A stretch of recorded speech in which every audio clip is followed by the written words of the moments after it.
बार फिर से दिया जाएगा अपने क्लोजिंग आर्ग्यूमेंट के लिए। और उसके बाद जो इस बहस के लिए सबसे ज़रूरी चीज़ है कि आप और हम और इंटरनेट पर देख रहे लाखों करोड़ों लोग, उनके सवाल जवाब होंगे। तो आप लोग जो यहाँ मौजूद हैं, आपके हम कुछ सवाल लेने की कोशिश करेंगे। 30 मिनट का वक्त हमने उसके लिए तय कर रखा है। इस तरह से ये 2 घंटे की बहस पूरी होगी। 2-3 बुनियादी बातें हैं जिनका हमें ध्यान रखना है। किसी भी किस्म की नारेबाजी में हमें शरीक नहीं होना है। ये हल्ला गुल्ला नहीं है, क्योंकि पूरी दुनिया देख रही है, तो एक नज़ीर कायम करनी है, एक उदाहरण लोगों के सामने रखना है कि पढ़े लिखे लोग इत्तेफाकी और नाइत्तेफाकी रखते हुए भी, एक दूसरे से सहमति और असहमति रखते हुए भी बात कह सकते हैं।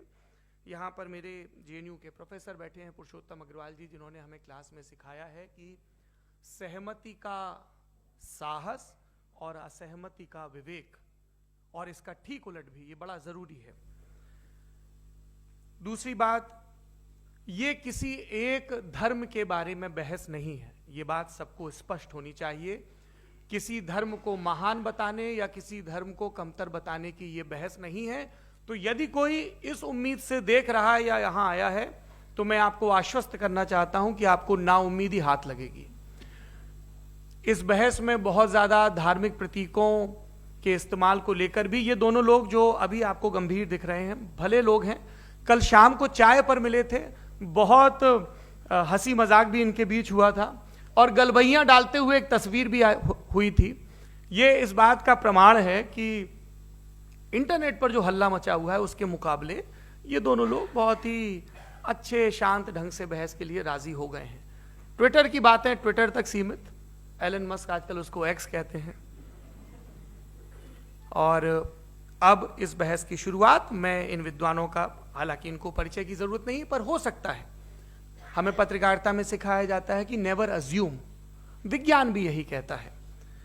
मुफ्ती शमाइल नदवी साहब इस्लामिक विद्वान, शिक्षाविद हैं, कोलकाता के वाहियान फाउंडेशन के संस्थापक हैं, लखनऊ की प्रतिष्ठित दारुल उलूम नदवतुल उलमा से ग्रेजुएशन किया है, सोशल मीडिया और सार्वजनिक मंचों पर अध्यापन और बौद्धिक कामों में सक्रिय हैं, और इस समय इंटरनेशनल इस्लामिक यूनिवर्सिटी मलेशिया से PhD कर रहे हैं। अच्छी बात यह है कि पढ़ाई के साथ साथ ट्रैवल ब्लॉग भी बनाते हैं। पेट्रोनस टावर के सामने का ब्लॉग हमने देखा। हमारे साथ जावेद अख्तर साहब हैं। जावेद अख्तर साहब कवि हैं, शायर हैं, गद्य भी लिखते हैं, फिल्मों के लिए संवाद लिखे हैं, गीत लिखे हैं। इससे इतर ये वैज्ञानिक सोच को लेकर या अपने डिक्लेयर्ड एथिज्म को लेकर भी मुखर रहते हैं और अपने तहीं रैशनैलिटी की बात करते हैं। देवियों और सज्जनों, डज गॉड एग्जिस्ट? इस सवाल का जवाब सब अपने अपने तहीं खोजने की कोशिश कर रहे हैं। कोई इसको गॉड डैम पार्टिकल की खोज बताता है, कोई गॉड पार्टिकल की खोज बताता है, कोई हिग्स बोसान की खोज बताता है, कोई ये सवाल जवाब तलाशने की कोशिश करता है कि मास एग्जिस्टेंस में आखिर आया कैसे, हुआ क्या था, सृष्टि के पहले, समय के पहले क्या था। और कोई ये कहता है कि ये सारी खोजें जिस मस्तिष्क में हो रही हैं प्रकृति के क्रम में, वो कैसे विकसित हुआ। मैं उम्मीद करता हूं कि हम आज इन बुनियादी सवालों के कुछ जवाब हासिल करने में कामयाब हों। मैं सबसे पहले मंच पर आमंत्रित कर रहा हूं मुफ्ती शमाइल नदवी साहब को। आइए सर। जी,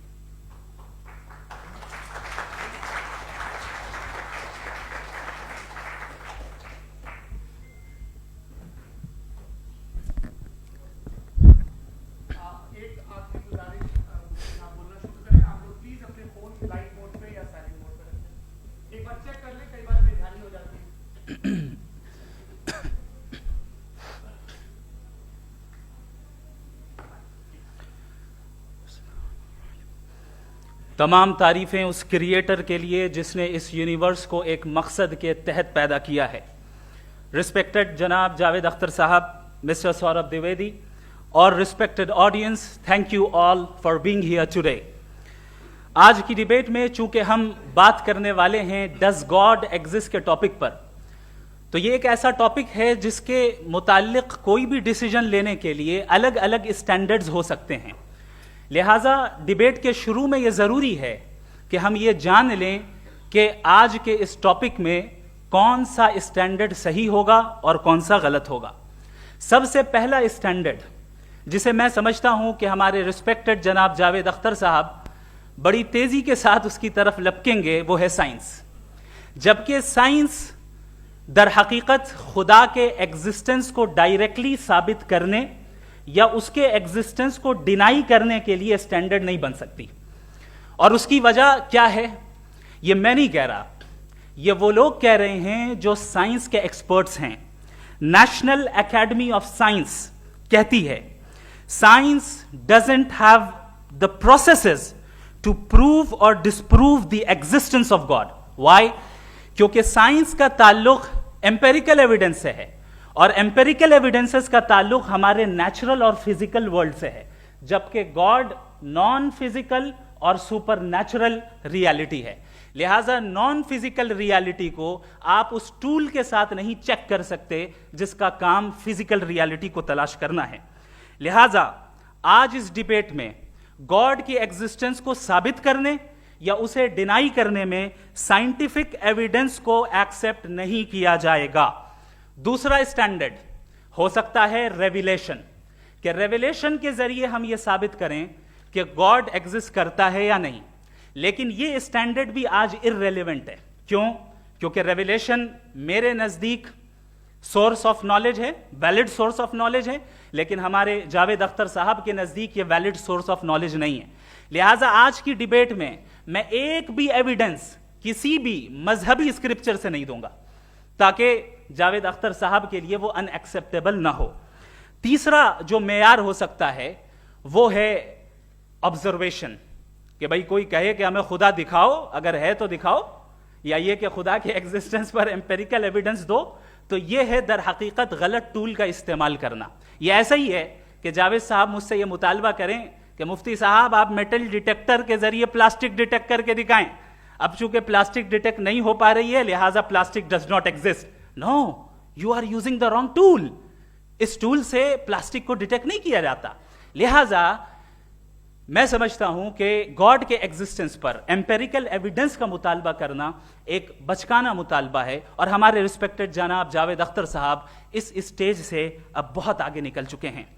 अब बचता है एक ही स्टैंडर्ड, और वो स्टैंडर्ड है अक्ल, लॉजिक, रीजनिंग। और यही वो स्टैंडर्ड है जिसके तहत गॉड की एग्जिस्टेंस को साबित किया जाएगा या गॉड की एग्जिस्टेंस को डिनाई किया जाएगा। लेकिन चूंकि ये बहुत इंपॉर्टेंट और सेंसिटिव टॉपिक है, इसलिए लॉजिकल आर्ग्यूमेंट भी ऐसा होना चाहिए जो डेफिनेटिव हो, इनडेफिनेटिव ना हो, जो 2 और 2 4 की तरह बिल्कुल वाजे हो, जिसे लॉजिकली रिजेक्ट करना पॉसिबल नहीं हो। फॉर एग्जाम्पल हम कहें हमारे रिस्पेक्टेड मिस्टर सौरभ साहब, ये एक इंसान है और तमाम इंसान कॉन्शियस बीइंग है, लिहाजा नतीजा क्या निकला, हमारे सौरभ साहब भी कॉन्शियस बीइंग है। क्या ये इनडेफिनेट आर्ग्यूमेंट है या डेफिनेट आर्ग्यूमेंट है? ये डेफिनेट आर्ग्यूमेंट है। ये 2 और 2 की तरह वाजे है, इसमें किसी तरह जो है लॉजिकली इसको रिजेक्ट नहीं किया जा सकता। तो अगर आज हमारे जावेद अख्तर साहब ऐसी कोई अकली दलील और लॉजिकल एविडेंस दें खुदा के ना होने पर जो डेफिनेट भी हो, तो मैं ये ऐलान करता हूं कि यकीनन मैं उस एविडेंस को कबूल करूंगा और उस पर गौर करूंगा। लेकिन साथ में यह भी ऐलान कर देता हूं प्रेडिक्शन के तौर पर कि ऐसा कोई डेफिनेट आर्ग्यूमेंट कोई नहीं पेश कर सकता। दलील हम देंगे और डेफिनेटिव दलील देंगे, लॉजिकल दलील देंगे, ऐसी दलील देंगे जो एंटायर एथिस्टिक वर्ल्ड उसे रेफ्यूट नहीं कर सकती। चलें अब हम एक एग्जाम्पल सोचते हैं, एक सिनेरियो, सिंपल सिनेरियो, तमाम ऑडियंस से गुजारिश है, हम और आप एक आइसोलेटेड आइलैंड पर हैं, ऐसा आइलैंड जहां पे हमसे पहले कोई कभी नहीं गया। चलते चलते आपके सामने अचानक आपने देखा एक पिंक कलर की बॉल पड़ी हुई है। सबसे पहला सवाल आपके जहन में क्या आएगा कि ये बॉल यहां क्यों आई, कैसे आई, ये पिंक कलर की ही क्यों है, कोई और कलर भी हो सकता था, ये इसी शेप में क्यों है, कोई और शेप भी हो सकता था। नेचुरली आप इस तरफ पहुंचेंगे कि कोई ना कोई है जिसने इन स्पेसिफिक प्रॉपर्टीज के साथ इस बॉल को बनाया है और यहां पे रखा है। चूंकि आप जानते हैं कि ये जो बॉल है इसका एग्जिस्ट करना जरूरी नहीं है, ये एग्जिस्ट कर भी सकती थी, नहीं भी कर सकती थी, और एग्जिस्ट करना ही था तो किसी और फॉर्म में करती, किसी और कलर में करती। अब आप इस बॉल को एक्सपैंड करते चले जाएं, एक्सपैंड करते चले जाएं, एक्सपैंड करते चले जाएं, यहां तक कि ये बॉल यूनिवर्स के साइज की हो जाए। बताइए कि क्या साइज के बढ़ जाने से सवाल बदल जाएगा? हरगिज नहीं बदलेगा। अभी भी सवाल रहेगा, ये यूनिवर्स कहां से आया, इन स्पेसिफिक प्रॉपर्टीज के साथ कहां से आया, क्यों आया, किसने बनाया, ये सवाल उस वक्त भी वैलिड रहेगा। लेकिन ये सवाल अगर हम जनाब जावेद अख्तर साहब से करें तो चूंकि इनका वर्ल्ड व्यू एथिस्टिक है, और सिर्फ इनका नहीं, मतलब जितने भी एथिस्ट हैं और एथिस्टिक वर्ल्ड व्यू को रखने वाले से अगर आप ये सवाल करें कि ये यूनिवर्स कहां से आया, तो इनका जवाब या तो आर्ग्यूमेंट फ्रॉम इग्नोरेंस होगा या डॉगमेटिक होगा। या तो ये कहेंगे कि मुझे नहीं पता कि ये कहां से आया, लिहाजा गॉड डज नॉट एग्जिस्ट, ये आर्ग्यूमेंट फ्रॉम इग्नोरेंस है, या ये कहेंगे कि ये यूनिवर्स खुद ब खुद बन गया। इसका मतलब ये है कि उस बॉल को भी खुद ब खुद बन जाना चाहिए, लेकिन बॉल के ताल्लुक से ये एक्सप्लेनेशन एक्सेप्ट नहीं की जाएगी कि ये खुद ब खुद बन गई, लेकिन यूनिवर्स के ताल्लुक से कर दिया जाएगा। इसे हम दूसरे अल्फाज में डॉगमा भी कह सकते हैं। दूसरी चीज, हमारे जावेद अख्तर साहब जरूर गॉड ऑफ गैप्स की मिसाल भी जरूर देंगे, और मिसाल देंगे कि पहले जमाने में बिजलियां कड़कती थी तो लोगों ने किसी एक खुदा की तरफ, और बारिश होती थी तो दूसरे खुदा की तरफ मंसूब कर दिया, उनके पास दलील नहीं थी। यह हमारा वर्ल्ड व्यू है ही नहीं, यह हमारा वर्ल्ड व्यू है ही नहीं, क्योंकि नेचुरल फेनोमेना के प्रोसेस की इंटरप्रिटेशन को जान लेने से यह कहां से साबित हो गया कि गॉड एग्जिस्ट नहीं करता है। इस पर मैं इंशाअल्लाह अभी आगे बात करूंगा। आप हजरात ये भी देखेंगे, और मैं ये एक्सपेक्ट करता हूं कि हमारे रिस्पेक्टेड जनाब जावेद अख्तर साहब जरूर इमोशनल आर्ग्यूमेंट्स भी देंगे, जो कि एक लॉजिकल फेलेसी है जब बात आती है ट्रुथ को डिसाइड करने में। क्यों? मिसाल के तौर पर वो कहेंगे कि अगर गॉड है तो ईविल क्यों एग्जिस्ट करता है, जबकि मैं कहता हूं ईविल का एग्जिस्ट करना गॉड के एग्जिस्ट करने की दलील है, उसके खिलाफ नहीं है। चूंकि अगर गॉड है तो हम सब उसके सामने अकाउंटेबल हैं, और अगर हम अकाउंटेबल हैं तो अकाउंटेबिलिटी के लिए ईविल का मौजूद होना जरूरी है, उसके बगैर हम अकाउंटेबल नहीं हो सकते। और अगर हम अकाउंटेबल नहीं हैं तो हम जनाब जावेद अख्तर साहब से पूछेंगे कि आप बताएं कि फिर सफरिंग इस दुनिया में क्यों है? अगर खुदा नहीं है तो सफरिंग क्यों है? और उन लोगों के जज्बे का क्या जिनके अंदर सफरिंग के बाद इंतकाम लेने का जज्बा पाया जाता है और वो इस दुनिया से ऐसे ही चले गए, क्या उनकी सारी तकलीफें बेकार चली जाएंगी? अब आ जाएं उसी एग्जाम्पल की तरफ कि बॉल, मुझसे अगर कोई पूछे इस बॉल को किसने बनाया, और या इस एक्सपेंडेड बॉल को किसने बनाया, मैं कहूंगा कि चूंकि ये यूनिवर्स और इस यूनिवर्स की तमाम चीजें कॉन्टिंजेंट हैं। कॉन्टिंजेंट होने का मतलब ये होता है कि जो अपने एग्जिस्टेंस पे किसी के ऊपर डिपेंड करती हो, तो जाहिर है ये यूनिवर्स कॉन्टिंजेंट है। और अगर कोई चीज कॉन्टिंजेंट नहीं है तो मैं रिक्वेस्ट करूंगा कि मुझे दिखा दें कि कौन सी चीज यूनिवर्स में कॉन्टिंजेंट नहीं है, हम भी जरा गौर कर लें और हम भी देख लें। और जब कॉन्टिंजेंट चीजें मौजूद हैं तो फिलोसोफर्स की इस्तिलाह के मुताबिक, हम उस टर्मिनोलॉजी के मुताबिक हम उस जगह तक पहुंचते हैं और उस हस्ती तक पहुंचते हैं जिसे नेसेसरी बीइंग कहा जाता है, कि ये वो नेसेसरी बीइंग है जिसका मौजूद ना होना नामुमकिन हो। क्योंकि अगर ये मौजूद ना हो तो सारी चीजें एग्जिस्टेंस में आएंगी ही नहीं, और ये सारी कॉन्टिंजेंट चीजें उसी के ऊपर डिपेंड करती हैं। अब अगर आप ये सवाल करते हैं कि फिर उस हस्ती को किसने बनाया, फिर उसका कॉज क्या है, फिर उसका कॉज क्या है, फिर उसका कॉज क्या है, और एंडलेसली चले जाएं, इसे हम कहते हैं इन्फिनिट रीग्रेस ऑफ कॉजेस, जो कि लॉजिकल फेलेसी है। कॉन्सेप्चुअली इन्फिनिटी पॉसिबल है। मिसाल के तौर पे न्यूमेरिकल्स 1 2 3 गिनते चले जाएं, इन्फिनिट नंबर्स हैं। मैं कॉन्सेप्चुअली बात नहीं कर रहा, प्रैक्टिकली रियलिटी में साबित करके दिखाएं कि infinite regress of causes possible हैं या नहीं। अगर पॉसिबल हैं तो हम मान लेंगे, मिसाल दे दें, और पॉसिबल नहीं है तो एक ही ऑप्शन बचता है जिसे हम कहते हैं नेसेसरी बीइंग। ऐसी नेसेसरी बीइंग जो इंडिपेंडेंट है, क्योंकि अगर वो डिपेंडेंट हुई तो वो नेसेसरी नहीं रहेगी। ऐसी इंडिपेंडेंट बीइंग जो इटर्नल है, अगर वो इटर्नल नहीं होगी, उसकी बिगिनिंग होगी तो वो खुद कॉन्टिंजेंट है। ऐसी बीइंग जो पावरफुल है, क्योंकि कॉन्टिंजेंट को एक्चुअलाइज करने के लिए पावर चाहिए। ऐसी बीइंग जो इंटेलिजेंट है और नॉलेजेबल है, क्योंकि ये यूनिवर्स स्पेसिफिक फॉर्म और स्पेसिफिक लॉज ऑफ नेचर के तहत प्रिसाइजली चल रहा है। थैंक यू मुफ्ती साहब। मैं इन दलीलों के बाद जावेद अख्तर साहब से गुजारिश करूंगा, आप बैठ के बोलना चाहेंगे या वहां? जी।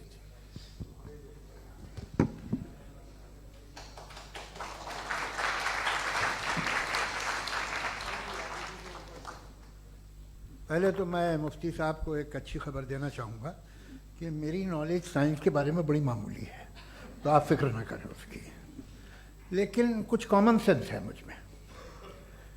देखिए, ये खुदा का तस्वुर कोई नया तस्वुर नहीं है, ये सदियों से रहा है। ये कुछ रिलीजन 3000 साल पुराने होंगे, 4000 साल पुराने होंगे, लेकिन इंसान कोई 10,000 12,000 साल से एग्जिस्ट करता है होमोसेपियन की शक्ल में, और हमेशा कुछ ना कुछ मज़हब रहे। ये मज़हब जाहिलों के नहीं थे, ये मज़हब एक ऐसी ग्रीक सोसाइटी के थे जहाँ बड़े बड़े फिलोसफर्स पैदा हुए। ये मज़हब इजिप्शियंस के थे जिन्होंने पिरामिड्स बनाए थे।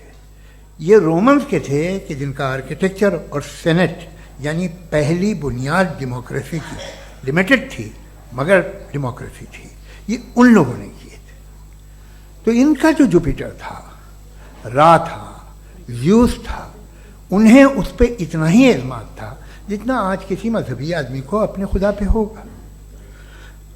क्रिश्चियनिटी आने से पहले यूरोप में एक मज़हब था जर्मेनिक रिलीजन। उसका एक खुदा था, उसकी एक बीवी थी, उसके 2 बेटे थे, एक बेटी थी। फिर जर्मनी में जब यूरोप में क्रिश्चियनिटी आई तो वो खुदा, उसकी बीवी और पूरे ख़ानदान चला गया। तो हमने अगर हम हिस्ट्री देखें तो खुदा जो हैं वो ज़्यादातर फ़नी हैं, वो हमेशा रहे नहीं। और वो जो लोग इन्हें मानते थे उनको आप कहें वो तो जाहिल थे, उन्हें तो कुछ पता ही नहीं था, ऐसा नहीं है। वो अपने वक्त में बड़े काबिल लोग थे और अपने वक्त में उन्होंने बड़े बड़े काम किए हैं, फिलोसफर्स थे, साइंटिस्ट थे। लेकिन उनका मज़हब कहाँ गया, उनके खुदा कहाँ गए? आज जो खुदा हैं दुनिया में लोग उन्हें मानते हैं। आपको क्या मालूम कि कितने बरसों के बाद क्या होने वाला है? हम यूरोप में देखते हैं तो चर्च खाली हैं। तो वक्त के साथ चीज़ें बदलती हैं। जहाँ तक इसका ताल्लुक़ है मज़हबों का, हर मज़हब आपसे एक चीज़ मांगता है, फेथ। ये फेथ क्या चीज़ होती है? What is the difference between faith and belief? ये तो बहुत ही अहमखाना बात होगी कि कोई आदमी कहे साहब अगर खुदा है तो मुझे दिखाइए। ये तो जाहिलाना बात हुई। मैंने तो नॉर्थ पोल नहीं देखा है, मगर मैं मानता हूँ कि नॉर्थ पोल है। मैं क्यों मानता हूँ? इसलिए कि अगर ये दुनिया राउंड है तो उसका कोई टॉप होगा। कुछ लोग हैं जो वहाँ गए भी हैं, कॉमन सेंस कहता है कि ऐसा होगा, सबूत है, गवाह है, रीज़न है। तो ये मेरा फेथ नहीं है। तो फेथ में और बिलीफ में डिफरेंस क्या है? जो मजहब मांगता है आपसे, हर मजहब फेथ मांगता है। फेथ का मतलब ये है कि ना कोई गवाह हो, ना कोई सबूत हो, ना कोई रैशनल हो, ना कोई लॉजिक हो, ना कोई प्रूफ हो, मगर तुम एक बात को मानो। ये है फेथ। वरना बिलीफ होता। अगर इसमें कुछ भी सबूत होते, गवाह होते, तो फिर इसे आप बिलीफ कहते। जैसे मेरा बिलीफ है कि नॉर्थ पोल है, मेरा फेथ थोड़ी है। फेथ इन तमाम शर्तों को रद्द करता है। तो फिर स्टुपिडिटी क्या है? अगर मैं एक बात ऐसी मानूं जिसकी ना कोई लॉजिक है, ना कोई रैशनल है, ना कोई प्रूफ है, ना कोई गवाह है, ना कोई सबूत है, और मैं उसे मानूं, तो ये स्टुपिडिटी हुई।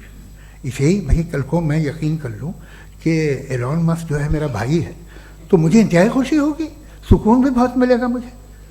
लेकिन और कहे भाई क्यों मानते हो, क्या सबूत है? भाई वो तो अमेरिकन है और तुम तो इंडियन हो, वो तो नस्ल अलग है, तुम्हें कभी मिले भी नहीं। साहब देखिए मेरा फेथ है, इस पर बात न किया। फेथ का मतलब ही यह है कि आप प्रूव नहीं कर सकते। अगर आप प्रूव कर सकते हो तो फेथ की जरूरत ही नहीं, फिर तो आप बात करेंगे, आप कितनी बहस कर लीजिए। अल्टीमेटली दुनिया का हर मजहब फेथ पे टिका है, और फेथ का मतलब है एक ऐसा यकीन जिसका कोई सबूत, कोई गवाह, कोई रैशनल नहीं। अब आप ये कहें, क्या आप ये क्यों कह रहे हैं कि साहब ये कायनात किसने बनाई? कमाल ये है कि आपने बताया कि एक आइलैंड पर गए और एक बॉल देखी। आपने ये नहीं कहा कि आइलैंड किसने बनाया, आपको सिर्फ बॉल पे हैरत हुई। हमने आइलैंड पे हमने हैरत नहीं की, होते हैं आइलैंड। इसी तरह ये आइलैंड है, सितारे, ये गैलेक्सीज, ये सब आइलैंड हैं, खला में। हम उन्हें टेकन फॉर ग्रांटेड लेते हैं, हम पूछते नहीं कैसे बनाए। आपने जजीरे के बारे में भी नहीं पूछा है। मेरी पैदाइश कैसे हुई? क्या मैं प्लान पैदा हुआ था? I was plan to be born, या एक लकी स्पर्म था जो किसी एग से चिपक गया? मेरी पैदाइश रैंडम। और इंसाफ जिसे आप कहते हैं, इंसाफ का तो नेचर से कोई वास्ता ही नहीं है। जो आप कहते हैं कि एक दिन इंसाफ मिलेगा, इंसाफ is a human concept, nature में कोई इंसाफ नहीं। अगर शेर हिरन को खा जाता है तो उसे कोई सजा नहीं मिलती। अगर एक आंधी आती है और हरे भरे पेड़ों को उखाड़ के फेंक देती है तो आंधियों की जेल नहीं होती है। नेचर में इंसाफ नहीं, इसलिए वो नेचर को इंसाफ की जरूरत भी नहीं। नेचर तमाम एक है।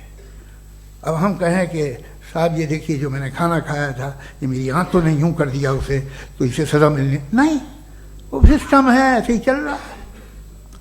नेचर बगैर इंसाफ के है।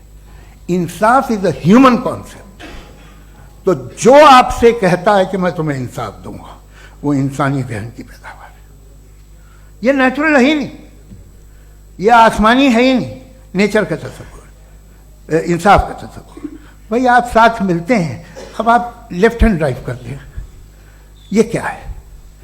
तमाम सच, तमाम नेकी, तमाम शराफत लेफ्ट हैंड ड्राइव है। वरना क्या होगा, या तो आप क्रॉस कर देंगे, आपका एक्सीडेंट हो जाएगा, या आप किसी को मार देंगे, या ट्रैफिक जैम हो जाएगा। झूठ, बेईमानी, रिश्वतखोरी, ये तमाम जो है driving on the wrong side है। इसके ऊपर कुछ नहीं। ये तो हमने बनाया, जैसे हमने लेफ्ट हैंड ड्राइव बनाई है। ये कॉन्सेप्ट ऑफ इंसाफ जो है ये हमारा है, इसका नेचर से कोई वास्ता नहीं। शेर खा जाता है हिरन को, उसे जेल होती है क्या? कुछ भी नहीं, है ही नहीं। तो ये जो दुनिया के रिलीजन प्रॉमिस करते हैं आपसे इंसाफ, इसी से मालूम होता है कि ये मैन मेड है। ये तसव्वुर कहीं और का है ही नहीं। जो नेचर है, कुछ लोग कहते हैं नेचर ही खुदा है, तो नेचर में तो इंसाफ नहीं कहीं। और आप वादा कर रहे हैं कि तुम्हें मरने के बाद इंसाफ मिलेगा। मुझे अगर मिलेगा तो मैं बहुत खुश होऊंगा, लेकिन मैं यकीन नहीं कर पाता हूं, इसलिए कि मैं फेथ नहीं पैदा कर सकता। The very fact that religions demand faith, इसका मतलब है कि उनके पास जस्टिफिकेशन नहीं है। अच्छा साहब, फिर रिलीजन अगर मॉडरेशन में है, कोई सा भी नहीं, वो आप में कुछ खूबियां भी पैदा करता होगा, देखिए उससे ये फ़ायदा है, वो फ़ायदा है। अल्कोहल जो है वो ज़्यादातर दवाओं में यूज़ होती है, और एक सर्वे किया गया था अमेरिका में कि लॉन्जेटिविटी किन लोगों की है। तो एक तरफ वो लोग थे जो शराब पीते ही नहीं थे, और एक तरफ वो थे जो एक बोतल शराब रोज़ पीते थे। सबसे ज़्यादा लंबी उम्र उनकी है जो 2 पैक नाप के शराब पीते हैं और खाना खाते हैं। मगर हम शराब को बुरा समझते हैं, मैं भी बुरा समझता हूँ। क्यों? ऐसा होता नहीं। कुछ चीज़ों में आदत होती है जो बढ़ती है। आज तक में एक आदमी दूध पीता है, आप 10 साल बाद भी मिलेंगे तो एक ही गिलास पीता होगा। ऐसा नहीं होता, सुबह से दूध पीता रहता है। मिल्कोहलिक मैंने नहीं देखे, अल्कोहलिक होते हैं। ये टेंडेंसी है मजहब की कि वो बढ़ता है, जैसे कैंसर बढ़ता है, जैसे शराब बढ़ती है। कुछ लोग होंगे जो उसे सही तरह से यूज़ करते हैं। मुझे यकीन है कि हमारे मुफ्ती साहब भी उनमें से एक, इनसे बहुत खुशी हुई मुझे इनसे मिलकर। लेकिन कितने लोग हैं कि आज आप देखते हैं दुनिया में जो तबाहियाँ हैं, इनमें कितना हाथ है उन लोगों का जो बिलीवर कहते था मजहब ये नहीं कहता, ना कहता होगा, मगर जब ये मजहब पीते हैं तो ऐसे बिहेव करते हैं। थोड़ा सा अगर हो तो शायद बहुत अच्छी बात, लेकिन शराब थोड़ी सी नहीं रहती, उसमें टेंडेंसी है। पहले थोड़ा सा अगर 2-3 कैंसर के सेल हो ना बॉडी में तो आदमी स्लिम रहेगा, लेकिन वो 2-3 सेल नहीं रहते, वो मल्टीप्लाई होते हैं। जावेद साहब, टाइम पूरा हो गया। टाइम हो गया, तो बस बात खत्म हो गई। अच्छा, मुझे कुछ और कहने को था भी नहीं। जी, मैं पहले जवाबी दौर के लिए इनवाइट कर रहा हूं मुफ्ती साहब को। Your rebuttal round 1, you have 7 minutes।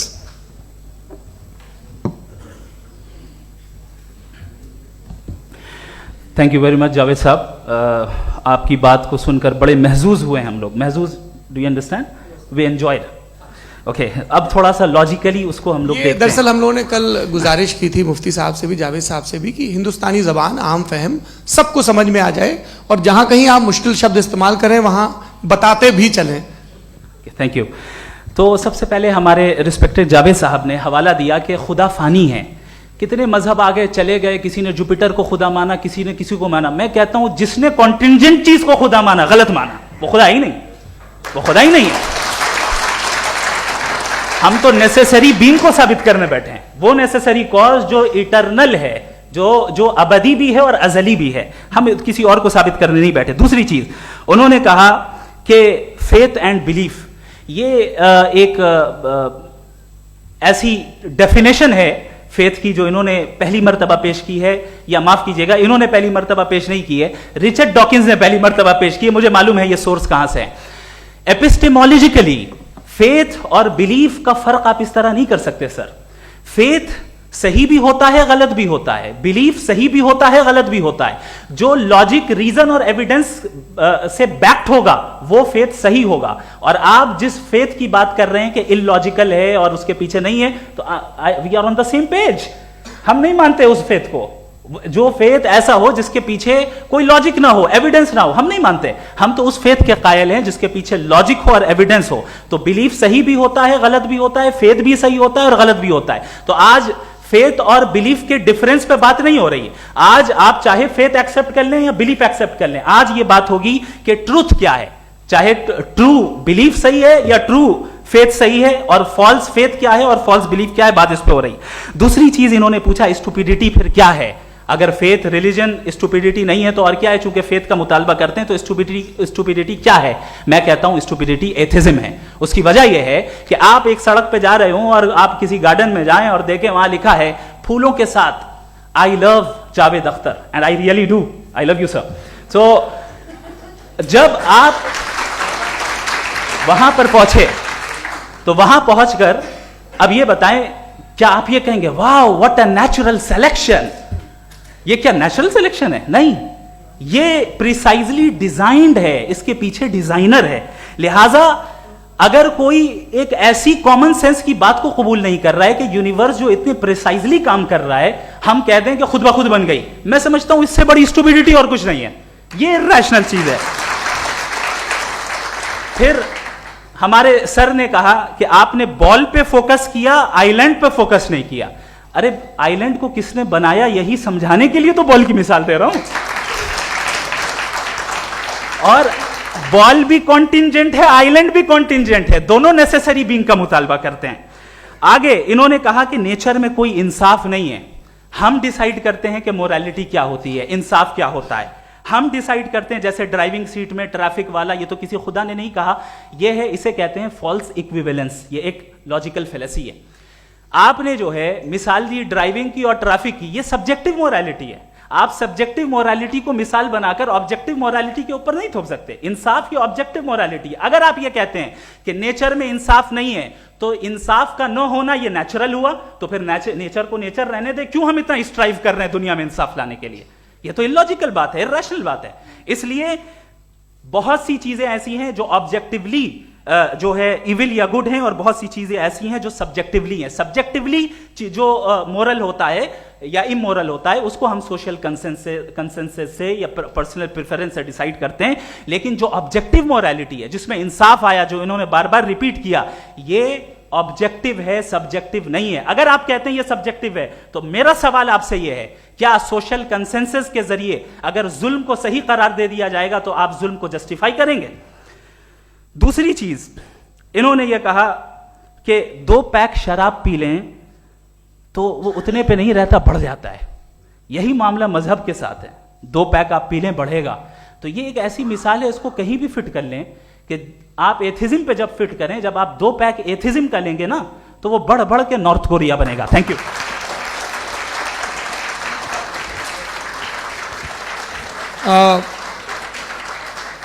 First round के रिबटल के लिए मैं जावेद साहब को इनवाइट कर रहा हूं। आपके पास 7 मिनट का वक्त है, रीसेट कर दीजिएगा प्लीज। मुझे इस बात की खुशी है कि मुफ्ती साहब ने भी मान लिया कि नेचर में कोई इंसाफ नहीं है। तो कोई भी चीज़ जो इंसान ने नहीं बनाई है उसमें इंसाफ नहीं होता है। एक बात मैं आपसे अर्ज़ करूँ, जरा पता लगा लीजिएगा, ये जो आप बाग में जाते हैं बेहद खूबसूरत फूल देखते हैं ना, इनमें से कोई नेचुरल नहीं है। ये सारे फूल क्रॉस करके बनाए गए हैं। जो जंगल में फूल होते हैं निहायत मामूली होते हैं, ये फूल इंसानों ने बनाए हैं। जो आप बाग में देख के वाह वाह कहते हैं, ये इंसानों के बनाए हुए हैं। डिफरेंट फूलों को क्रॉस करके, डेवलप करके, फिर क्रॉस करके इस तरह से बनाए गए। नेचुरल फ्लावर नहीं। किसी जंगल वीरान में जाके आप गुलाब के फूल नहीं देखेंगे। ये सब बनाए हुए इंसान ने, बहुत से काम इंसान ने किए हैं। बाकी है कि आपने मेरी एक बात का जवाब नहीं दिया, जिससे मुझे शिकायत है कि फेथ क्या है और आप फेथ मांगते क्यों हैं मुझसे। आप तो लॉजिकल हैं, आपके पास तो सारे रैशनल्स हैं, आपके पास सारे सबूत हैं, तो आपको फेथ की डिमांड क्यों करते हैं कि भाई तुम सरेंडर कर दो और सवाल मत करो। कोई मजहब सारे सवाल करने की इजाजत नहीं देता है और मना करता है कि ज़्यादा सवाल ना करो, बह जाओगे तुम। आप क्यों रोकते हैं? हकीकत यह है कि इंसानी तारीख क्या है। इंसानी तारीख ये है कि दुनिया में 2 तरह के लोग हुए हैं। एक वो जिन्होंने अपनी लाइल्मी की परस्तिश की है, दूसरे वो जिन्होंने अपनी इग्नोरेंस या लाइल्मी से झगड़ा किया है और मालूम किया है कि क्या है। ये जो आप कह रहे हैं, आज आप हैरान हैं कि भाई ये यूनिवर्स कैसे बनी। लोग हैरान थे कि सूरज डूबता है तो इधर से कैसे निकलता। और आप एक कदम जाके हमेशा का मानने को तैयार है, एक कदम पीछे ही मान जाइए। भाई आप इसके बाद जाते हो, कहते सवाल ना करना कि ये कहाँ से आया, ये पावर तो हमेशा से हमेशा रहेगी। तो आप यूनिवर्स के बारे में मानने में क्या तकलीफ है? एक कदम पहले रुक जाइए। ये हमेशा से थी या नहीं थी हमें मालूम नहीं है। और ये कहना कि हमें मालूम नहीं है, कमाल ये है कि दुनिया के सारे मजहब सब जानते हैं ये दुनिया कैसे बनी थी, कैसे मिटेगी, मरने के बाद क्या होगा, इनको सब इल्म है। इनको किसी को डायनासोर होते थे पहले ये नहीं पता था, किसी को नहीं पता। किसी भी दुनिया की मजहबी किताब में डायनासोर का जिक्र नहीं है। लेकिन बाकी सब बातें, how to make universe in 4 easy lessons and बाकी सब पता है। जिसको सब पता है वो गड़बड़ है। हम में ये इंकिसार, ये ह्यूमिलिटी होनी चाहिए कि हम ये कहें कि हमें ये बहुत सारी बातें नहीं मालूम, लेकिन हम उनकी परस्तिश ना करना, अपनी लाइल्मी को की परस्तिश ना करें, हम उसे पता लगाने की कोशिश करें। जिस दुनिया में आप बैठे हैं सर, ये हॉल जो है, ये इलेक्ट्रिसिटी जो है, ये माइक जो है, जिस हवाई जहाज से आप आए थे, वो जिस कार से आप यहाँ आए हैं, ये सब उन लोगों की बनाई हुई है जिन्होंने सवाल किए थे। ये दुनिया जिसमें आप आज आराम से हैं, ये उन लोगों की बनाई है कि जिन्होंने सवाल किए थे। और हर स्टेज पे इन सवालों को मकरूह कहा गया था, गलत कहा गया था। आप जरा तारीख पढ़िए, एक बड़ी दिलचस्प किताब है बर्ट्रैंड रसेल की, जिसमें उसने रिलीजन एंड साइंस कि कब से रिलीजन जो है साइंस के अगेंस्ट है। और हद तो यह है कि भाप के इंजन के खिलाफ थे, स्टीम इंजन के भी खिलाफ थे, और फतवे हुए उन पर, वेटिकन ने दिए। तो ये हमेशा, अभी जैसे ही ये राइट विंगर आते हैं अमेरिका में पावर में, तो वो जो अपना ये क्या बोलते हैं उसे, सीड क्या बोलते हैं, सीड क्या जो, हाँ नहीं सीड जो होते हैं जिन पे जी नहीं भाई, वो जो ह्यूमन बॉडी के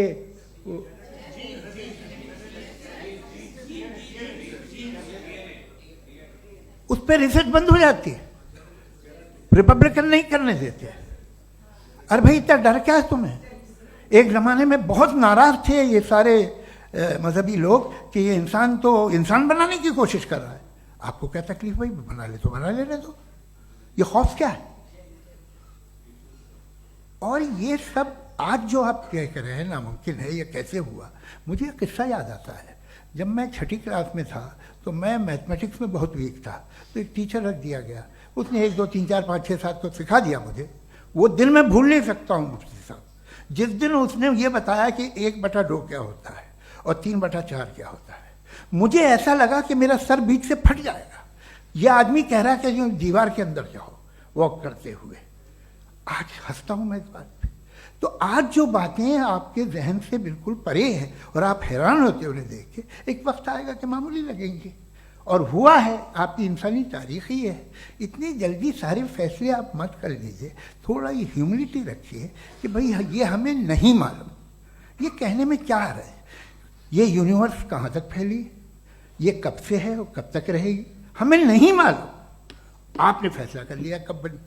ये आपके हिसाब से कोई 14 बिलियन ईयर बनी जो समझा जाता है। उससे पहले हजारों करोड़ों अरबों साल तक खुदा बैठा क्या कर रहा था? खामोश बैठा था, ऐसी जमाइयाँ ले रहा था। फिर उसे आइडिया आया, यार एक काम करते, वक्त अच्छा गुजर जाएगा, यूनिवर्स पर आपसे सोचिए। वो तो हमेशा से है ना, मगर यूनिवर्स हमेशा से नहीं है, ये तो बनाई गई है। और उससे पहले क्या था, इनका क्या काम था? कैसी बात है, ये बड़ा आसान है। जो बात हमें आज धीरे धीरे पता चली है, बरसों 2000 और 2500 साल पहले आपको किसी ने बता दिया कि क्या था, आप मान गए और तब से वही मान रहे हैं जो 2500 साल पहले कहा गया था। सब कुछ बदल गया है, सॉल्व हो रही हैं चीज़ें। अभी साइंस बिल्कुल दावा नहीं करती, या कोई फिलोसफर ये दावा नहीं करता कि हमें सब मालूम, बल्कि वो कहता है कि हमें जितना मालूम होता है उससे ये मालूम होता है कि हमें कितना कम मालूम। तो हम अपनी जहालत से लड़ें, उसकी परस्तिश न करें। जी, टाइम है। Thank you so much. मैं तर्कों की श्रृंखला में राउंड 2 के लिए मुफ्ती साहब को आमंत्रित कर रहा हूँ। आपके पास एक बार फिर से 7 मिनट का वक्त है। शुक्रिया। जनाब जावेद अख्तर साहब कई मर्तबा दोहरा रहे हैं कि फेथ का मतलब बताइए, फेथ का मतलब बताइए। मैंने बता दिया, फेथ सही भी होता है, गलत भी होता है। और आज हम फेथ पे बात नहीं कर रहे, हम ट्रुथ और डज गॉड एग्जिस्ट पे बात कर रहे हैं। क्या डज गॉड एग्जिस्ट, ये ट्रुथ यानी गॉड है या नहीं है, इसमें से दोनों ट्रुथ क्या है। अब आप उसे फेथ कह लें, बिलीफ कह लें, नॉट माई बिजनेस। उसके बाद आपने कहा कि भाई सवाल करने से मजहब रोकता है। मैं कहता हूं जो रोकता है वो रोकता होगा, मैं नहीं रोकता, बल्कि सवाल करें, सवाल करना चाहिए। सवाल कर करके तो हम आगे बढ़ते हैं, तरक्की करते हैं, और इसीलिए मैं आज यहां पे आया हूं। लेकिन सवाल सिर्फ खुदा से नहीं होगा, आपसे भी होगा। सवाल एथिज्म से भी होगा, सवाल सिर्फ मजहब से नहीं होगा, सबसे होगा। और आज मैं सवाल करूंगा और उम्मीद है कि आप जवाब देंगे। अभी तक आपने वैसे कॉन्टिंजेंसी आर्ग्यूमेंट का कोई जवाब नहीं दिया। चलें, आपने कहा यूनिवर्स के बारे में इटर्नल क्यों नहीं बोल देते। ये चूंकि लॉजिकली पॉसिबल ही नहीं है कि यूनिवर्स इटर्नल हो। यूनिवर्स एक कॉन्टिंजेंट चीज है जो टाइम एंड स्पेस के पाबंद है, टाइम एंड स्पेस से बाउंड है। जो टाइम एंड स्पेस से बाउंड होगा वो कॉन्टिंजेंट होगा, जो कॉन्टिंजेंट होगा वो उसकी बिगिनिंग हुई होगी, जिसकी बिगिनिंग हुई होगी वो इटर्नल नहीं हो सकता। ये तो कॉमन सी बात है। आपने कहा कि किसी मजहबी किताब में डायनासोर का जिक्र नहीं है। अफसोस कि आज तक किसी मैथमेटिक्स के किताब में मुझे डायनासोर का जिक्र नहीं मिला।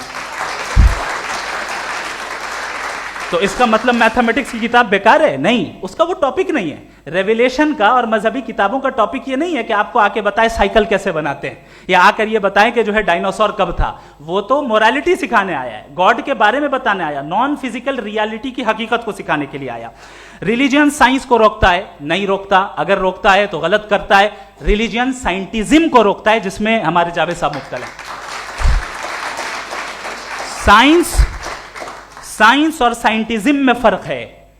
साइंटिज्म यह है कि आप समझें कि साइंस और साइंटिफिक मेथोडोलॉजी ये नॉलेज को हासिल करने का वाहिद सोर्स ऑफ नॉलेज है। यह है साइंटिज्म। हम इसे रिजेक्ट करते हैं। हम साइंस को तो तरक्की करते हैं, भाई आप हमारी पूरी तारीख कर लें, पढ़ लें तो आपको पता चल जाएगा। बहरहाल ये अलग टॉपिक है। उसके बाद इन्होंने एक लफ्ज कहा, वेटिकन ने फतवा दिया। वेटिकन का फतवे से कोई ताल्लुक नहीं है, दोनों कॉन्ट्राडिक्टरी अल्फाज हैं। उसके बाद उन्होंने कहा कि भाई हमें नहीं मालूम। अगर नहीं मालूम तो क्लियरली कह देना कि नहीं मालूम है, इसमें क्या हरज है। तो वही तो मैं कह रहा हूं ना कि आप कह दें कि नहीं मालूम, लेकिन क्लेम क्यों कर रहे हैं कि गॉड एग्जिस्ट नहीं कर रहा है?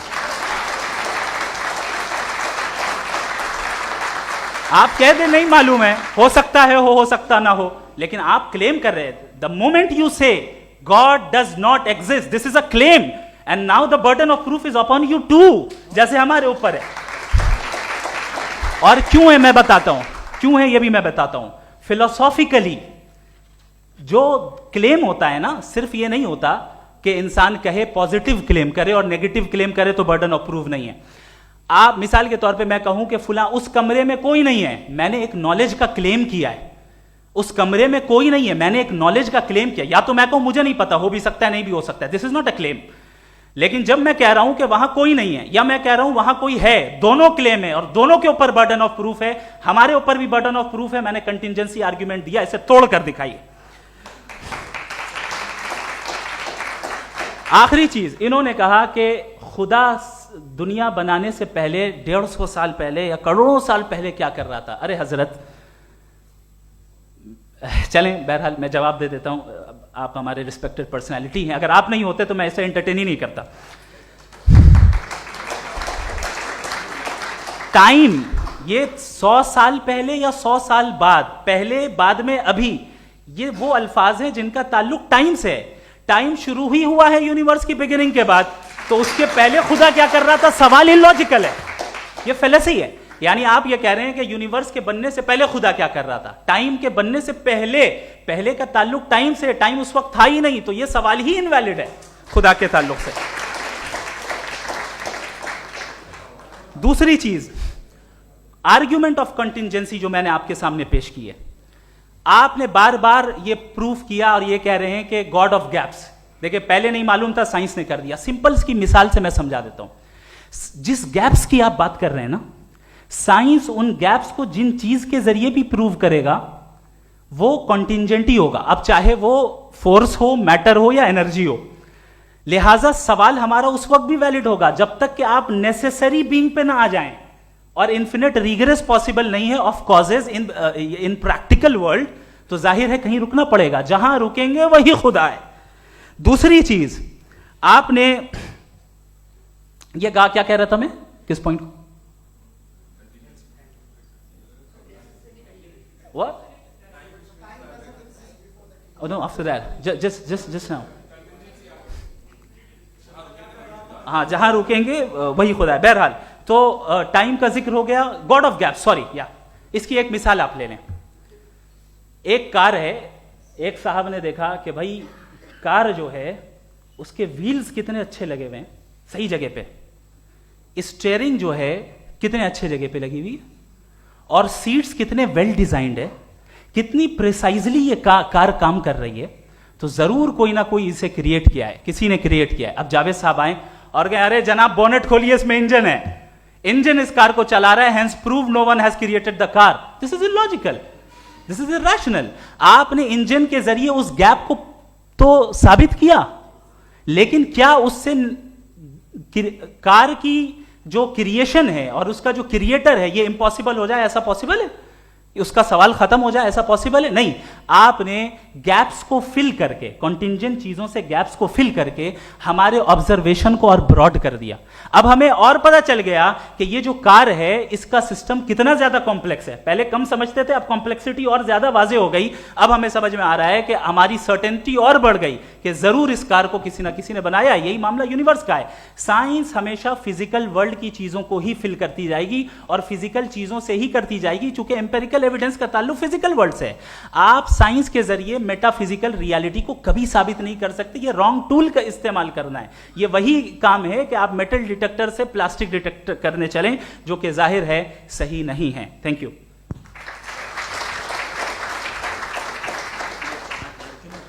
जी, ये आर्ग्यूमेंट का राउंड 2 है. हाँ. 7 मिनट है. पहले तो मैं आपसे अर्ज करूं कि आपने कहा कि जब कायनात ही नहीं थी तो वक्त भी नहीं था, कुछ भी नहीं था. कैसे नहीं था? खुदा था. एक एग्जिस्टेंस तो था ना खुदा का. तो जब खुदा था तो वक्त भी होगा. ऐसा नहीं है कि कुछ भी नहीं था, खुदा था. अच्छा, बाकी एक आपने कहा साहब आप साबित कीजिए, आपके पास भी लॉजिक है या मेरे पास भी लॉजिक है. आप मेरा जिम्मेदारी नहीं है साबित करना कि खुदा है.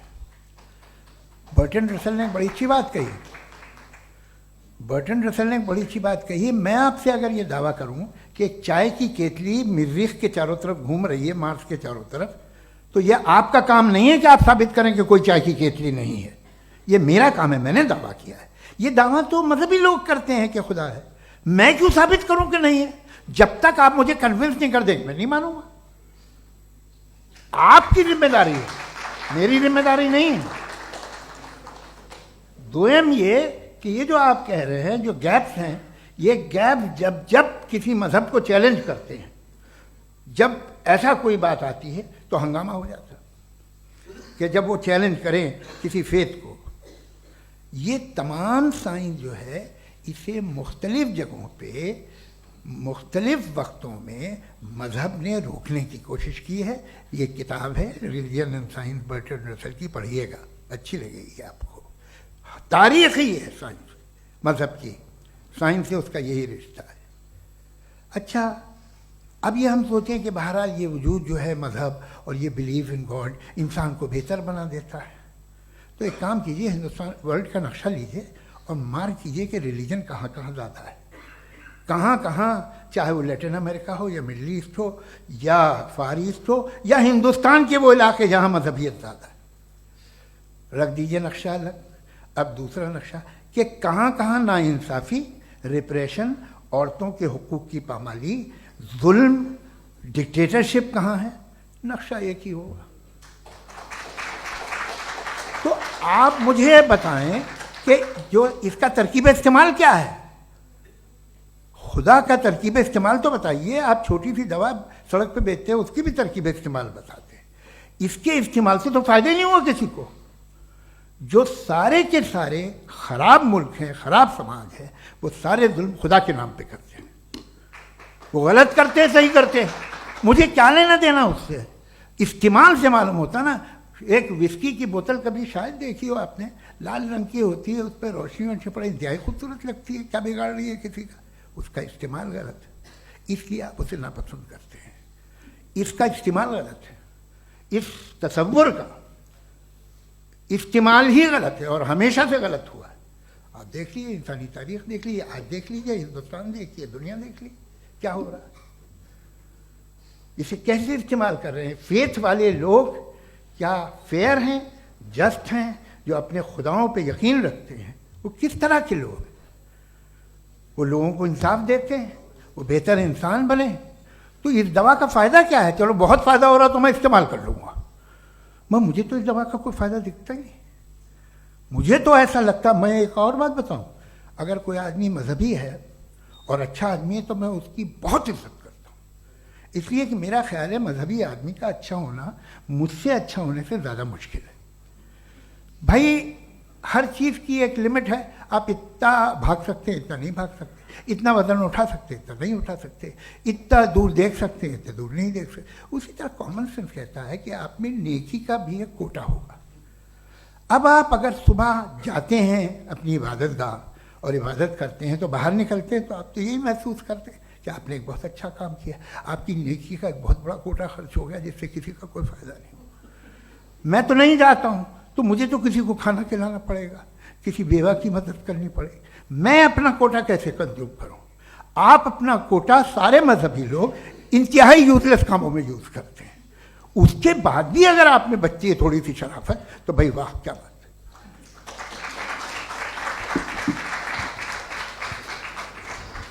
एक तो मुझे ये बात बहुत अच्छी लग रही है कि दोनों ही विद्वान समय को मानते हैं और बहुत समय से अपनी दलीलें और बाज दफ़ा समय से पहले अपनी तकरीरें पूरी करके अपनी अपनी कुर्सी पर बैठ रहे हैं। ये इस आर्ग्यूमेंट का राउंड 2 पूरा हुआ। अब रिबटल का राउंड 2 है और उसके बाद क्रॉस एग्जामिनेशन होगा। नहीं, आपका आर्ग्यूमेंट हो गया सर। हमारे यहाँ स्कूल के सिलेबस में पंच परमेश्वर कहानी पढ़ाई जाती है, प्रेमचंद जी की लिखी हुई। आप निश्चिंत रहिए, आपके कोई राउंड में मिस नहीं होने दूंगा। रिबटल का राउंड 2, मुफ्ती शमाइल नदवी साहब।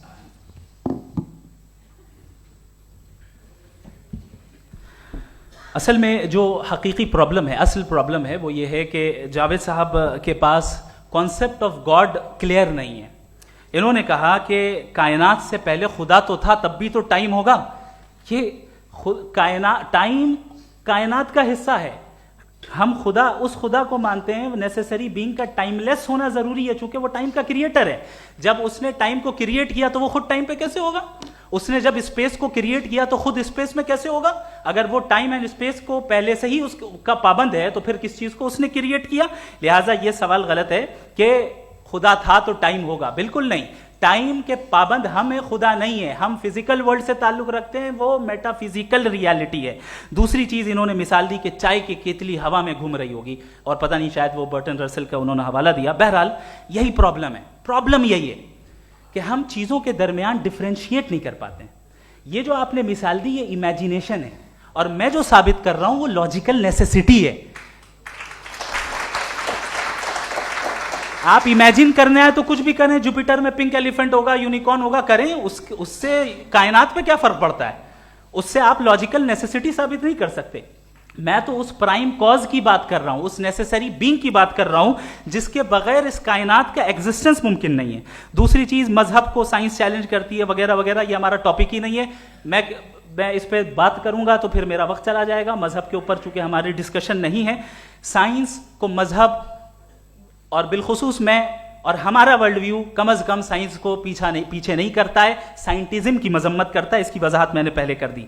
दूसरी चीज इन्होंने कहा वर्ल्ड का नक्शा लीजिए, वर्ल्ड मैप लीजिए, दो अलग अलग जगह की। हजरत मैंने ये होमवर्क किया था, और मैंने मिडिल ईस्ट का एक नक्शा लिया और यूरोप का एक नक्शा लिया। ये मजहबी इलाका और ये लिबरल और एथीस्ट इलाका। मुझे पता चला कि सबसे ज्यादा रेप केसेस जो हैं वहां पर है।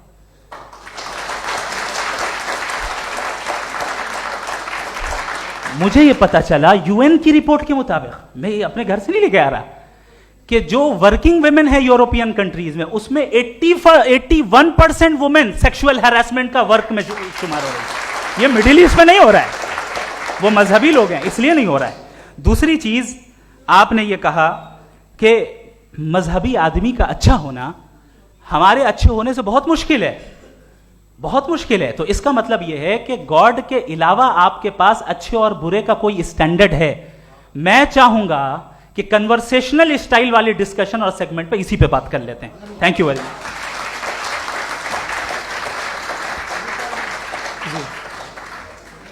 ये रिबटल का राउंड 2 है। आपके पास 5 मिनट का वक्त है, और इसके बाद क्रॉस एग्जामिनेशन शुरू करेंगे। आप चाहें तो जो इन्होंने सवाल पूछे उनके जवाब आप रिबटल में भी दे सकते हैं। जी जी, देखिए, पहले तो ये बात कि ये मिसाल गलत नहीं है, गलत है।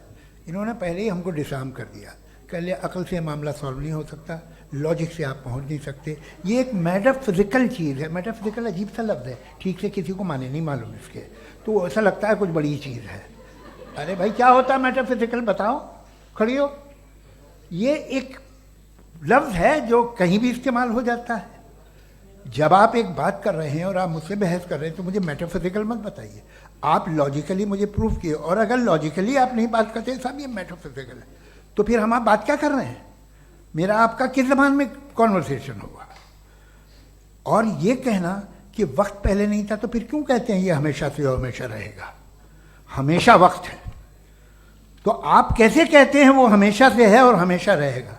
हमेशा का मतलब है कोई वक्त, अगर वक्त ही नहीं है तो हमेशा कैसे? बाहर वो रहेगा। अब मैं ये देखता हूँ, आपने कहा ना कि वहाँ रेप ज़्यादा होते हैं, तो हम एक बात देखते हैं कि ये दुनिया जिस पे वो कादर मुतलक है, जिसकी मर्ज़ी के बगैर पत्ता भी नहीं हिलता, ओमनीपोटेंट है, ये दुनिया चल कैसे रही है? और इस दुनिया का हाल क्या है? 45,000 बच्चे जो 10 साल की उम्र से कम थे वो गाजा में मरे। भूख से काला हांडी में बच्चे मरते हैं और डिप्थेरिया से मरते हैं। डिप्थेरिया अजीब मर्ज है, गले में जाली बनना शुरू होती है, बच्चा नीला हो जाता है, गरीब का बच्चा, इसलिए कि उपास इलाज में। ये कादर मुतलक है जो चाहे कर दे, इससे आप दुआएं मांगते हैं हमारी ये काम कर दे वो कर दे, तो इसका मतलब डे टू डे लाइफ में वो इंटरफेयर करता है और ये देख रहा है वो। अगर वो वाकई भी है फॉर डिस्कशन सेक, तो मैं जब दुनिया देखता हूँ तो मेरे दिल में उसके लिए कोई इज्जत नहीं पैदा होती। ये क्या कर रहे हो तुम पूरे ऑल पावरफुल हो, ओमनीपोटेंट हो, ओमनी प्रेजेंट हो। तुम तो वहां गाजा में रहे होगे ना, तुम हर जगह हो। तुम देख रहे थे कि बच्चे की कैसे धज्जियां उड़ रही, तुम देख रहे थे, और तुम चाहते हो मैं तुम्हारी परस्तिश करूंगा, तुम हो भी। अरे यार, इसके अच्छे तो हमारे चीफ प्राइम मिनिस्टर हैं, कुछ तो ख्याल करते हैं। कमाल है, आप किसकी इबादत कर रहे हैं? अगर वो है भी, ये दुनिया नाइंसाफी से, जुल्म से, जबर से, तशद्दुद से भरी हुई है। और आप ये मत कहिएगा कि वो देख रहा है और वो बताएगा एक दिन। अगर वो देख रहा है और इंटरफेयर नहीं करता तो आप दुआ क्यों मांगते? आप कहते हैं मेरा ये काम करा दे, इसके मतलब है वो दखल दे सकता है, वो आपको नौकरी दिलवा सकता है, भले दूसरे आदमी को न मिले, मगर आपका काम कर देगा चूंकि आपने दुआ मांगी है।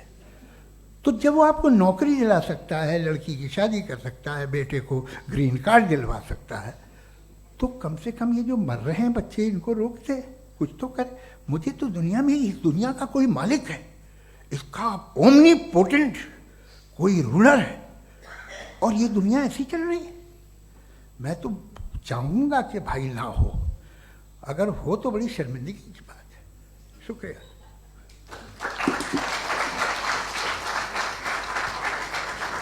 देवियों और सज्जनों, इस बहस के 2 राउंड और 2 रिबटल पूरे हो चुके हैं। अब सबसे ज़रूरी और सबसे मुश्किल राउंड शुरू हो रहा है, क्रॉस एग्जामिनेशन का। अब इन विद्वानों की सज्जनता की एक परख भी होगी, और वक्त हमने 16 मिनट का तय किया है। पहला सवाल आप पूछना चाहेंगे? जी बिल्कुल। पहले बोले भी आप माइक ले लीजिएगा हाथ में, ये नीचे से ऑन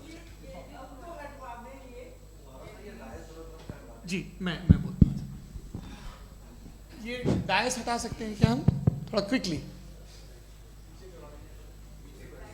डायस पीछे कर दीजिए बस थोड़ा सा, है, ताकि ये जो दाएं बाएं लोग बैठे हैं, इसे हटा ही दीजिए। अब हम वहां तो जाने वाले नहीं, आराम से आराम से दोनों तरफ से हटा दीजिए।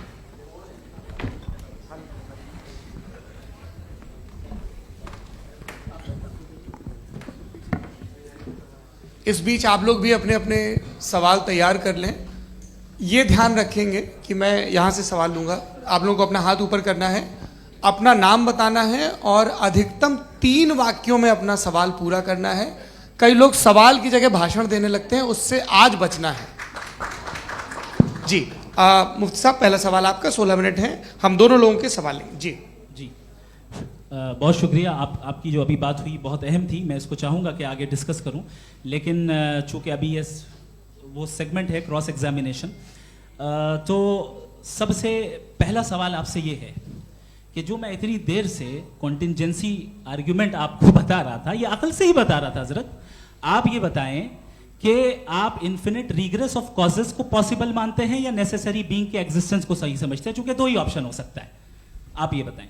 देखिए, आपको मैं ईमानदारी से बात करूं, एक तो मैं कॉन्टिजेंसी वर्ड ठीक से समझता नहीं, और इस वक्त भी जो आपने अंग्रेजी के अल्फाज इस्तेमाल किए वो ज़रा थोड़े से मुझे डिफ़िकल्ट और कॉम्प्लिकेटेड लगे, तो आप ज़रा सिंपल ज़बान में सवाल कर सकते हैं? बिल्कुल कर सकता हूँ जी।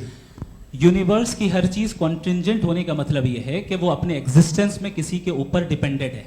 जो भी चीज डिपेंडेड होगी वो चीज इंडिपेंडेंट नहीं हो सकती, तो उसका कोई ना कोई कॉज होगा।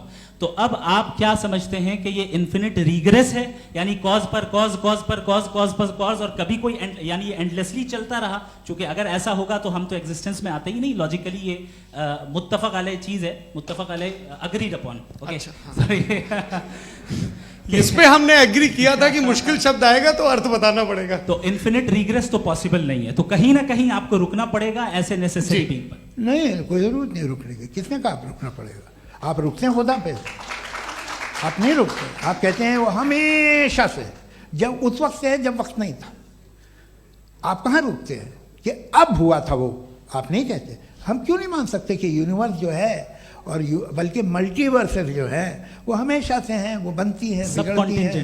एक हमारे यहाँ एक चीज़ है ब्लैक होल, वो समेट लेता है वापस, फिर ब्लास्ट होता है, फिर फैल जाता है, और इसमें हमारी तो खैर कोई औकात ही नहीं है। इंसान की एक छोटे से जर्रे पे हम 50-60 साल की उम्र रखते हैं, जो करोड़ों अरबों साल की कायनात है उसमें, और पैदा भी नहायत ही बेहुदा वजह से हुए थे।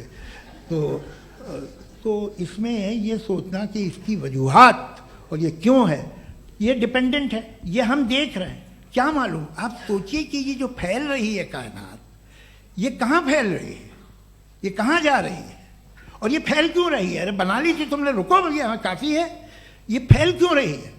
ये और कौन सी कायनात जिसे मैं दूरबीन से देखता हूँ तो 2 बिलियन लाइट ईयर पे है, उससे मेरा कोई वास्ता ही नहीं है। 2 बिलियन ईयर यानी अगर मैं 80,000 माइल्स पर सेकेंड से चलूँ तो 20 करोड़ साल में वहाँ पहुँच जाऊँगा। इसकी ज़रूरत क्या थी? ये दुनिया, ये कायनात तो इंसान अशरफुल मखलूक़ात के लिए बनाई गई ना। तो ये सब ये टर्म समझ में नहीं आया। इसमें कोई खास समझने वाली बात थी भी नहीं।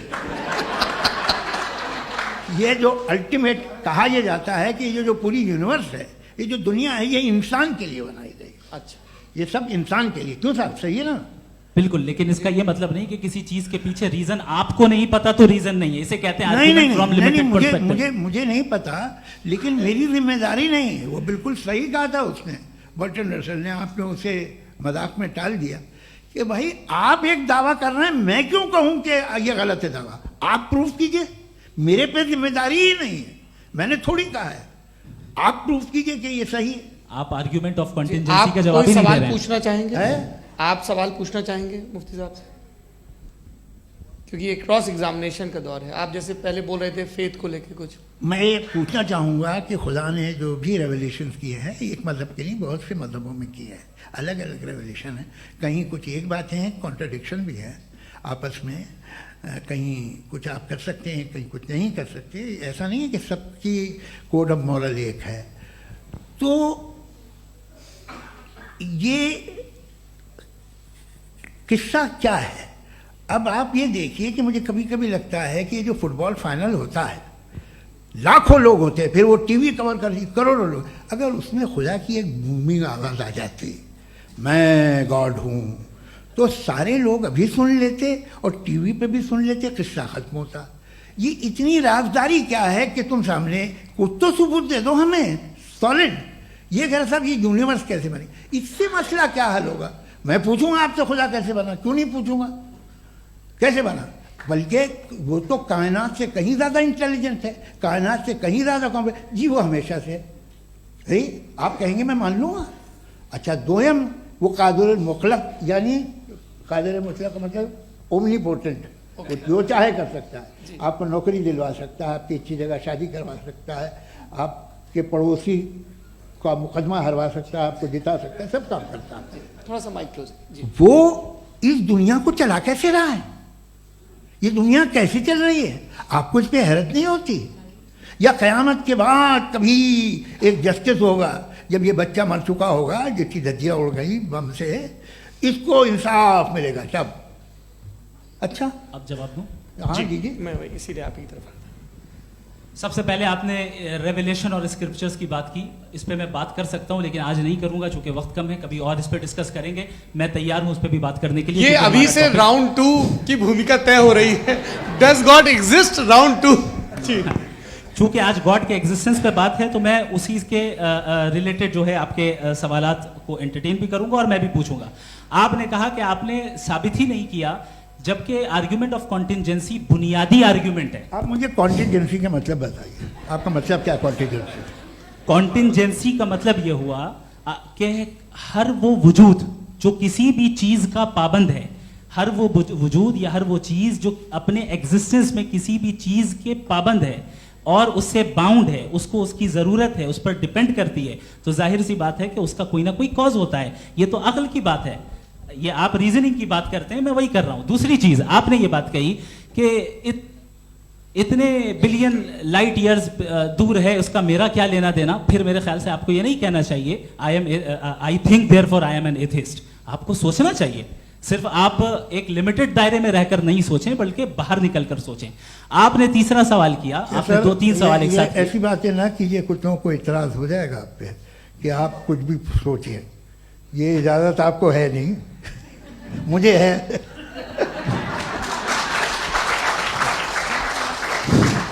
जी, आपने प्रॉब्लम ऑफ इविल के ताल्लुक से सवाल किया और बार बार आप एक लफ्ज रिपीट कर रहे हैं कि ओमनीपोटेंट गॉड है, ऑल पावरफुल गॉड है। यही तो दरअसल समझना है कि गॉड का कॉन्सेप्ट क्या है। प्रॉब्लम ऑफ इविल जो है, प्रॉब्लम ऑफ इविल दर हकीकत दो असम्पशंस पर कायम है। अगर आप इन दो असम्पशंस को समझ जाएं तो ये प्रॉब्लम नहीं रहेगी, आर्ग्यूमेंट आपको समझ में आ जाएगी कि ये कोलैप्स कर जाता है। पॉइंट नंबर 1, यानी जो आपका सबसे पहला फॉल्स असम्पशन है कि गॉड मर्सीफुल है, ओमनीपोटेंट है, दुनिया में जुल्म हो रहा है। लेकिन आपको यह समझना चाहिए कि हमारे वर्ल्ड व्यू के मुताबिक गॉड सिर्फ ओमनीपोटेंट और सिर्फ मर्सीफुल नहीं है, बल्कि वो ऑल वाइज भी है और वो ऑल नोइंग भी है। उसके हर काम के पीछे हिकमत और विजडम है। ये कोई जरूरी नहीं है कि वो हिकमत और विजडम आपको समझ में आए या मुझे समझ में आए। अगर आप जो समझ रहे हैं उसके मुताबिक आप फैसला कर रहे हैं, ये लिमिटेड पर्सपेक्टिव से आर्ग्यूमेंट है। और इस चीज को हम अपनी दुनिया में, अपने लाइफ में, डेली लाइफ में इस प्रिंसिपल को एक्सेप्ट करते हैं। हम जब किसी डॉक्टर के पास जाते हैं, डॉक्टर के पास जाकर वो अगर उसने हमें कोई दवाई दी है तो हम ये तो नहीं कहते कि जब तक आपके पास जितना नॉलेज और जितना विजडम नहीं है, आपने क्यों ये दवाई दी है, तब तक हम इस चीज को एक्सेप्ट नहीं करेंगे। नहीं कहते, हम उसकी अथॉरिटी को तस्लीम करते हैं। क्यों? क्योंकि उसकी हम जानते हैं कि वो नॉलेजेबल है, वो विजडम वाला है, हमसे ज्यादा नॉलेज और हमसे ज्यादा विजडम है। बताएं सर। नहीं, डॉक्टर में और खुदा में बड़ा डिफरेंस है। डॉक्टर पढ़ा लिखा होता है, एक तो मैं उसकी बात सुनूंगा। दो ये नहीं, कुछ जवाब तो ये भी नहीं है सर प्लीज, आप अगर सब ऑडियंस से बोलने लगेंगे तो फिर मतलब नहीं सिविलाइज्ड बहस का। मतलब आप ये कहें कि चूंकि आप डॉक्टर पे बिलीव करते हैं इसलिए खुदा पे बिलीव किए, क्या ये मिसाल आपको समझाने के लिए आर्गुमेंट है, इस पे आपको एतराज नहीं है। तो सिंपल बात ये है कि मैं अगर ये यकीन कर लूँ कि एक ओमनीपोटेंट, उसकी मसलहत है, ये जो बच्चे मर रहे हैं ये मसलहत है उसकी, मुझे नहीं चाहिए थी मसलहत। उसकी मसलहत नहीं, यही तो समझना है, मतलब एक्सपीरियंस। अच्छा, इस आपने अभी मेरी बात पूरी सुनी नहीं। मैंने कहा आपका पूरा आर्ग्यूमेंट दो फॉल्स असम्पशंस पर है।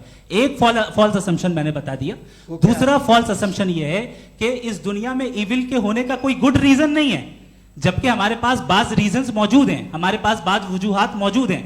अगर इस दुनिया में इविल ना हो तो आप गुड को डिफाइन कैसे करेंगे? अगर जुल्म ना हो आप इंसाफ को समझेंगे कैसे? अगर तारीकी ना हो तो आप लाइट को समझेंगे कैसे? बहुत अच्छे। अभी और सुन लें, अभी और बाकी है। ये तो बात बहुत पसंद आई साहब मुझे, कि जब तक रेप ना हो तब तक औरतों की इज्जत का ख्याल आपने मेरा जवाब पूरा सुना ही नहीं। जब तक के बच्चों का कत्ल ना किया जाए तब तक आपको बच्चों की मासूमियत की इज्जत। आपने पूरा जवाब सुना ही नहीं। क्या बात है, क्या आपने नुक्ता निकाला? आपने पूरा जवाब सुना ही नहीं। आप सुन लें, मेरी बात सुन लें। ये मैंने आपको एक चीज बताई। दूसरी चीज, इस दुनिया में हम आए हैं टेस्ट के लिए, हमारा टेस्ट हो रहा है और हर इंसान का अलग अलग अंदाज में टेस्ट होता है। और इस दुनिया में अगर इविल मौजूद है तो वो इविल जरिया है हमारे अंदर ह्यूमन नोबल क्वालिटीज को डेवलप करने का और अलग अलग फील्ड में प्रोग्रेस करने का। और अगर हमारे अंदर और इस दुनिया में इविल नहीं होता तो बताइए टेस्ट का मतलब क्या होता? अगर मैं अपने स्टूडेंट को एमसीक्यूज दूं और उसमें सिर्फ राइट आंसर लिख कर दे दूं और कहूं तुम्हारा टेस्ट हो गया, ये मीनिंगलेस है। इस दुनिया में अगर हम टेस्ट के लिए आए हैं तो जाहिर है गुड एंड इविल दोनों मौजूद है। तो अगर गुड एंड इविल दोनों मौजूद है तो ये इविल भी खुदा का बनाया हुआ है। जी हाँ, खुदा का बनाया हुआ है। लेकिन अच्छा, चलो अच्छी बात। जी बिल्कुल, तो बिल्कुल खुदा ने बनाया। अभी तो ये है कि जो मेजॉरिटी है दुनिया में वो इविल है, तो ये खुदा एक्चुअली इविल के साइड पे लग रहा है मुझे। बिल्कुल भी नहीं, मैं बताता हूं। मेजॉरिटी में तो वो है। क्या बात कर रहे हैं भाई आप? कोई भी जो मुंसिफ होगा, चाहे आपका अपना घर हो जिसके आप सबसे बड़े हैं, चाहे आपकी ऑर्गेनाइजेशन हो जो आप चलाते हैं, वहां पर आप इविल रखेंगे साबित करने को कि बाकी लोग शरीफ हैं। मेरी बात सुनिए, क्या ये आर्ग्यूमेंट ही गलत है? अगर कि जब तक के कोई इविल नहीं होगा तब तक के शरीफ आदमी शरीफ नहीं लगेगा। अगर एग्जामिनर गलत ऑप्शन दे रहा है तो एग्जामिनर इविल नहीं हो गया, जो गलत ऑप्शन को सेलेक्ट कर रहा है वो फेल होगा। क्रिएटर ने इविल को बनाया है लेकिन वो इविल नहीं है। अच्छा सुनिए मेरी बात, लेट मी कंप्लीट सर। जी जी। क्रिएटर ने इविल को बनाया है टेस्ट के लिए, वो इविल नहीं है। इविल वो होगा जो उसे इख्तियार करेगा। छुरी को बनाने वाला गलत नहीं होता है, छुरी का गलत इस्तेमाल करने वाला गलत होता है। रेप को कैसे गलत इस्तेमाल करते हैं? इंसान के फ्री विल का नतीजा है। ये रेप कैसे गलत इस्तेमाल होता है? ये मुझे अब सुन लें, अब सुन लें। गलत इस्तेमाल होता हाँ, मैं बता रहा हूँ ना, रेप कैसे गलत इस्तेमाल? मैं बता रहा हूँ जी। कि जो इविल इस दुनिया में मौजूद है उसके कई सारे तरीके हैं। एक तरीका इंसान का अपना फ्री विल है। अब अगर कोई रेपिस्ट रेप कर रहा है तो इसका गॉड का कसूर नहीं है, वो अपने फ्री विल का गलत इस्तेमाल कर रहा है, उसको सजा मिलनी चाहिए। अच्छा। और उसी के लिए जहन्नम बनाई गई है। ये फ्री विल का भी बड़ा चक्कर। आप जब कोई बुरा काम करते हैं या कोई बुराई होती है तो ये कहा जाता है कि ये फ्री विल है। 7 billion free wills are moving on this planet. 7 billion free will. और एक आदमी अपनी फ्री विल से मुझे कत्ल कर दे तो मैं खुदा की मर्जी से मरा हूँ कि इसकी फ्री विल की वजह से? मेरी मौत खुदा के हाथ है या ये फ्री विल वाले के हाथ है? खुदा ने फ्री विल का निजाम बनाया है और उस निजाम का गलत इस्तेमाल करके कोई आपको मार रहा है, इस्तेमाल करके मेरा कत्ल कर देता है। अब मेरी मौत का जिम्मेदार कौन है? वो इंसान जिम्मेदार है। वो इंसान। जी। तो ये कहना कि और उसको सजा मिलेगी। तो अब आप आगे चलिए कि ये तय करना कि अल्लाह ही या अल्लाह ने खुदा ही जिंदगी देता है, खुदा ही मौत देता है, ये गलत है। बिल्कुल गलत नहीं है। हाँ, नहीं, निजाम उसी ने बनाया फ्री विल का। निजाम मौत और हयात का उसी ने बनाया। You are contradicting yourself. अभी आपने कहा कि एक आदमी ने फ्री विल से आपको मार दिया, इसमें उसे फ्री विल दी गई थी, उसने गलत इस्तेमाल किया। 7 billion free wills are moving on this planet और आप चाह रहे हैं कि मैं सिर्फ खुदा का ध्यान करूं। ये 7 बिलियन फ्री विल्स को मुझे लुक आफ्टर करना पड़ेगा कि नहीं? ये तो तबाहियां कर रही हैं और तबाहियां ज़्यादा हो रही हैं। बिल्कुल। तो अगर आप बताएं अगर खुदा नहीं है फॉर एग्जाम्पल, तो आप इविल को कैसे डिसाइड करेंगे? यानी how can you define evil objectively without God? देखिए, दुनिया में 2 तरह के जानवर हैं। एक जो अकेले रहते हैं जंगल में और एक जो ग्रुप्स में रहते हैं। ग्रुप में जो भी रहेगा, चाहे वो आपका फाउंडेशन हो, चाहे कोई क्लब हो, चाहे कोई पॉलिटिकल पार्टी हो, चाहे कोई यूनिट हो, उसमें आपको इंटरैक्ट करने के रूल बनाने पड़ेंगे। यानी लोग तय करेंगे। लोग तय करेंगे। अगर लोगों ने यह तय किया कि किसी का रेप करना सही है, आप जस्टिफाई करेंगे? नहीं, आपका फाउंडेशन तो ये हो गया ना कि लोग ही विल डिसाइड करेंगे। नहीं। अरे दुनिया में ऐसे ग्रुप्स हैं जो रेप को जायज़ मानते हैं सर्टेन हालात में। मैं डिटेल में नहीं जानूंगा, आप भी जानते हैं। ये जो आईसिस वाले थे, इन्होंने क्या किया था, तो उन्होंने क्या किया उसका खुदा से कोई ताल्लुक नहीं है सर। मैंने सिंपल सवाल किया कि इविल को आप डिफाइन करते कैसे हैं? आइए वापस आइए जी। आप साथ में तभी रह सकते हैं जब कुछ आप ऐसे उसूल डेवलप करें जिसमें हर एक का बेसिक तहफ़्फ़ुज़, हर एक का बेसिक राइट हो और हर एक को कोई आराम मिले। यही तरीक़ा है किसी भी ऑर्गेनाइजेशन जिसमें एक से ज़्यादा लोग हैं और वो ऐसे चलती है ज़िंदगी। उसमें अगर आप गड़बड़ करेंगे तो तबाही होगी, नुकसान होगा, बर्बादियाँ आएंगी। और अगर उसमें आप घर ले लीजिए ना, एक हस्बैंड है, एक वाइफ है, बच्चे हैं, वालदा भी हैं, 2 बहनें भी हैं, एक भाई भी है। अब इसमें कोई निज़ाम आपको चाहिए साथ में रहने का, और एक दूसरे पे भरोसा रहे, एक दूसरे के बहीख्वाह हों, एक दूसरे की मदद करें, ऐसी जिंदगी। सर आपकी बात आ गई। आप ये कह रहे हैं कि लोग डिसाइड करेंगे क्या सही है क्या गलत है, यही है? मेजॉरिटी डिसाइड करेगी क्या सही है क्या गलत है? अरे भाई बिल्कुल। मेजॉरिटी अगर ये कहे कि नाजी जर्मनी के साथ जिस तरह मेजॉरिटी थी कि जेनोसाइड करना सही, आप जस्टिफाई करेंगे? उस वक्त आपका ये सवाल सिर्फ उसके बाद क्लोजिंग। हाँ, उस वक्त प्लेनेट पे जो लोग थे, उनमें कितने लोग हिटलर को सही समझते? अच्छा, प्लेनेट की मेजॉरिटी तय करेगी, सोसाइटी की नहीं। प्लेनेट की मेजॉरिटी गॉड के एग्जिस्टेंस को सही मानती है, आप क्यों नहीं मानते?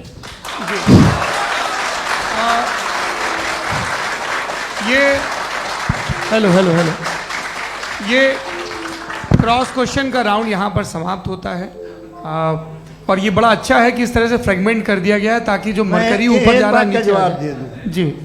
प्लेनेट की ज़्यादातर मेजॉरिटी कुछ दूसरे मजहबों के खुदा को मानती है। आप उन्हें क्यों नहीं? आप तो मेजॉरिटी की बात कर रहे हैं। अच्छा, ये क्लोजिंग आप ये कह रहे हैं इविल और गुड को डिसाइड मेजॉरिटी करेगी। मेजॉरिटी जो कर दे वो सही हो जाएगा। क्लोजिंग इसको जैसा आप ही लोगों ने तय किया है उसी फॉर्मेट को फॉलो कर लेते हैं। हाँ भाई, मैंने तो भले लोगों पे एतबार किया और तब मॉडरेशन तय किया। जी, आपके पास 5 मिनट का वक्त है, क्लोजिंग आर्ग्यूमेंट है, उसके बाद हम ऑडियंस से क्वेश्चन आंसर लेंगे जावेद साहब के क्लोजिंग आर्ग्यूमेंट के बाद। Okay, time starts now. बहुत शुक्रिया जी। हमारा जो टॉपिक है डज गॉड एग्जिस्ट, मैं इस पे इतने एकेडमिक तैयारी करके आया था, मुझे था कि मैंने सोचा था कि कई सारे मैं आर्ग्यूमेंट्स दूंगा, लेकिन वक्त की भी किल्लत और जावेद साहब बार बार इधर उधर चले जा रहे थे तो उसको भी थोड़ा एंटरटेन करना पड़ गया। डज गॉड एग्जिस्ट पे मैं एक ही आर्ग्यूमेंट दे पाया, आर्ग्यूमेंट्स बहुत हैं और डेफिनेटिव आर्ग्यूमेंट्स हैं, और मेरे आर्ग्यूमेंट को किसी एक राउंड में भी इन्होंने एंटरटेन नहीं किया और रेफ्यूट नहीं किया, एक राउंड में भी नहीं, एक राउंड में भी नहीं, और ना ही अभी अभी आपका क्लोजिंग आर्ग्यूमेंट आएगा, नहीं, वो उसमें। बता देना। Argument of contingency sir. अरे मैं आपसे कई बार कह चुका हूँ कंटीजेंसी का मतलब अब मैं कैसे सर, समझाऊं प्लीज, आपको, आपस में, हाँ, आप और प्लीज, कितने प्लीज। आसानी से समझाऊं मैं, मुझे तो नहीं समझ में आ रहा है बस। आप अपनी argument sir, of contingency Urdu में बोल सकते हैं। हाँ, आप अपनी बात पूरी कर लें जी। आखिरी 4 मिनट। दूसरी चीज, just a minute please ma'am, can I talk? दूसरी चीज ये है कि आपने एक तो इसका जवाब नहीं दिया, दूसरा आपने गॉड के ना होने पर कोई डेफिनेटिव आर्ग्यूमेंट नहीं दिया, सिर्फ मजहब पे बात कर रहे हैं आप। मजहब तो आज हमारा टॉपिक ही नहीं था, आज तो हमारा टॉपिक हो, आप मजहब से ले लेकर आईएस तक चले गए। भाई हमारा क्या ताल्लुक है उससे? We condemn them. और उसका गॉड से क्या ताल्लुक है? अगर कोई गलत काम कर रहा है, किसी ने किसी को कत्ल किया, किसी ने किसी का रेप किया, उसको सजा मिलनी चाहिए। और आपके पास कोई भी rational strong foundation of morality नहीं है। आपने कहा कि मेजॉरिटी तय करेगी सोसाइटी की, वो सही होगा। मैंने कहा हिटलर को फिर आप सही कहेंगे, नहीं नहीं नहीं नहीं, प्लैनेट की सोसाइटी की मेजॉरिटी तय करेगी। तो प्लैनेट की मेजॉरिटी गॉड के एग्जिस्टेंस को मानती है, आप कह रहे हैं ये रिलीजियस है। तो यानी आपके पास कोई स्ट्रॉन्ग फाउंडेशन नहीं है ऑब्जेक्टिव मोरालिटी का। ऑब्जेक्टिव मोरालिटी का अगर कोई फाउंडेशन है तो वो सिर्फ गॉड है, गॉड है, गॉड है। थैंक यू जी, ये मुफ्ती शमाइल नदवी साहब का क्लोजिंग आर्ग्यूमेंट था। अब हमारे पास जी, मैं जी ये बड़ा अच्छा है कि दोनों लोगों को मॉडरेटर से शिकायत भी और बोल रहे हैं भाई हमारी शाबाशी भी तो करते चलो। अब मेरी बात जी, आपके पास जावेद अख्तर साहब 5 मिनट का वक्त है, ये आपका क्लोजिंग आर्ग्यूमेंट है, टाइम रीसेट कर दें। जी देखिए, बहुत सारी बातें हैं। गॉड का डेफिनेशन दुनिया के किसी भी रिलीजन में है कि वो ओमनीपोटेंट है, ओमनीप्रेजेंट है, he is just, he is kind, he loves you and so on. मैं जब दुनिया देखता हूँ तो मुझे कोई ऐसा सुप्रीम पावर यहाँ दिखाई नहीं देती है जो इंसान की बहबूदी के लिए कुछ कर रही हो, कमज़ोर को बचा रही हो, मदद कर रही हो, जालिम को पीछे हटा रही हो। मैं नहीं देखा, तारीख़ में नहीं। एक तो अगर है और ये देख रहा है तमाशा, तो उसका होना न होना बराबर है। दोयम ये कि ये जो है, जब आप ये कहते हैं कि कायनात जिसकी कंटीजेंसी है, मैं देखिए वो लफ्ज़ इस्तेमाल किया मैं, तो ये कैसे हो सकती है भाई? और फौरन आप सरेंडर कर देते हैं कि जाहिर है कि इसका बनाने वाला तो इससे 10,000 गुना ज़्यादा कॉम्प्लिकेटेड होगा। उस पर आपके होने पे कोई इतराज़ नहीं है। उसे वो टाइमलेस है, वो पहले से था, टाइम तो बहुत बाद में आया। ये सब आप मानने को तैयार है, जिसका आपके पास कोई सबूत नहीं, आपके पास कोई रीज़न नहीं है। आपकी तारीख क्या है मज़हबों की? बिलीफ की, जो खुदाओं का बिलीफ है, ये कॉन्स्टेंटली गलत साबित होता रहा है। मतलब आप कहें कि अरिस्टोटल के ज़माने में तो सब जाहिल थे, वो भी इतने ही यकीन से खुदा पे यकीन रखते थे, जो अब नहीं रहा। ये भी नहीं रहेगा, आप लिख लीजिए। और इसके आसार आपको दुनिया में दिखाई देना शुरू हो चुके हैं। ये बहस क्या आज से 100 साल पहले इस तरह हो सकती थी? यहाँ तक तो आपको हम ले आए हैं। तो सर अरे इनको मदद की ज़रूरत नहीं भाई, ये सेल्फ सफिशिएंट आदमी है, आप क्यों इनकी मदद कर रहे हैं? Sir please. तो ये जो है तमाम बातें अपनी जगह हैं। ये एक पैकेज है। आप अकेले, कोई आदमी ऐसा नहीं जो सिर्फ गॉड को मानता हो, उसके साथ बहुत पैराफर्नेलिया आता है, अलग अलग पैराफर्नेलियाज आते हैं। They have always created chaos in the society. मैं तो आपको सीधा ऑफर देता हूँ कि दुनिया में 10 इम्पॉर्टेंट बिलीव्स हैं। आप एक मानते हैं, 9 नहीं मानते, 9 में आप एथियस्ट हैं, 9 को आप बिल्कुल रीजनेबली मेरी तरह देखते हैं। तो 90 मजहबी आदमी भी 90% एथियस्ट है, वो दूसरे खुदा नहीं मानता, एक खुदा मानता है अपना वाला, बाकियों को कहता है गलत है। अगर आप मानना ही बंद कर दें तो आपका 10% चांस है कि आप सही हैं और 90% चांस है कि आप गलत हैं। मेरा मशवरा है आप मानना छोड़ दिए तो 50% चांस होगा कि आप सही हैं और 50% चांस होगा, 40% आप गेन करेंगे बाय बिकमिंग एथीस्ट।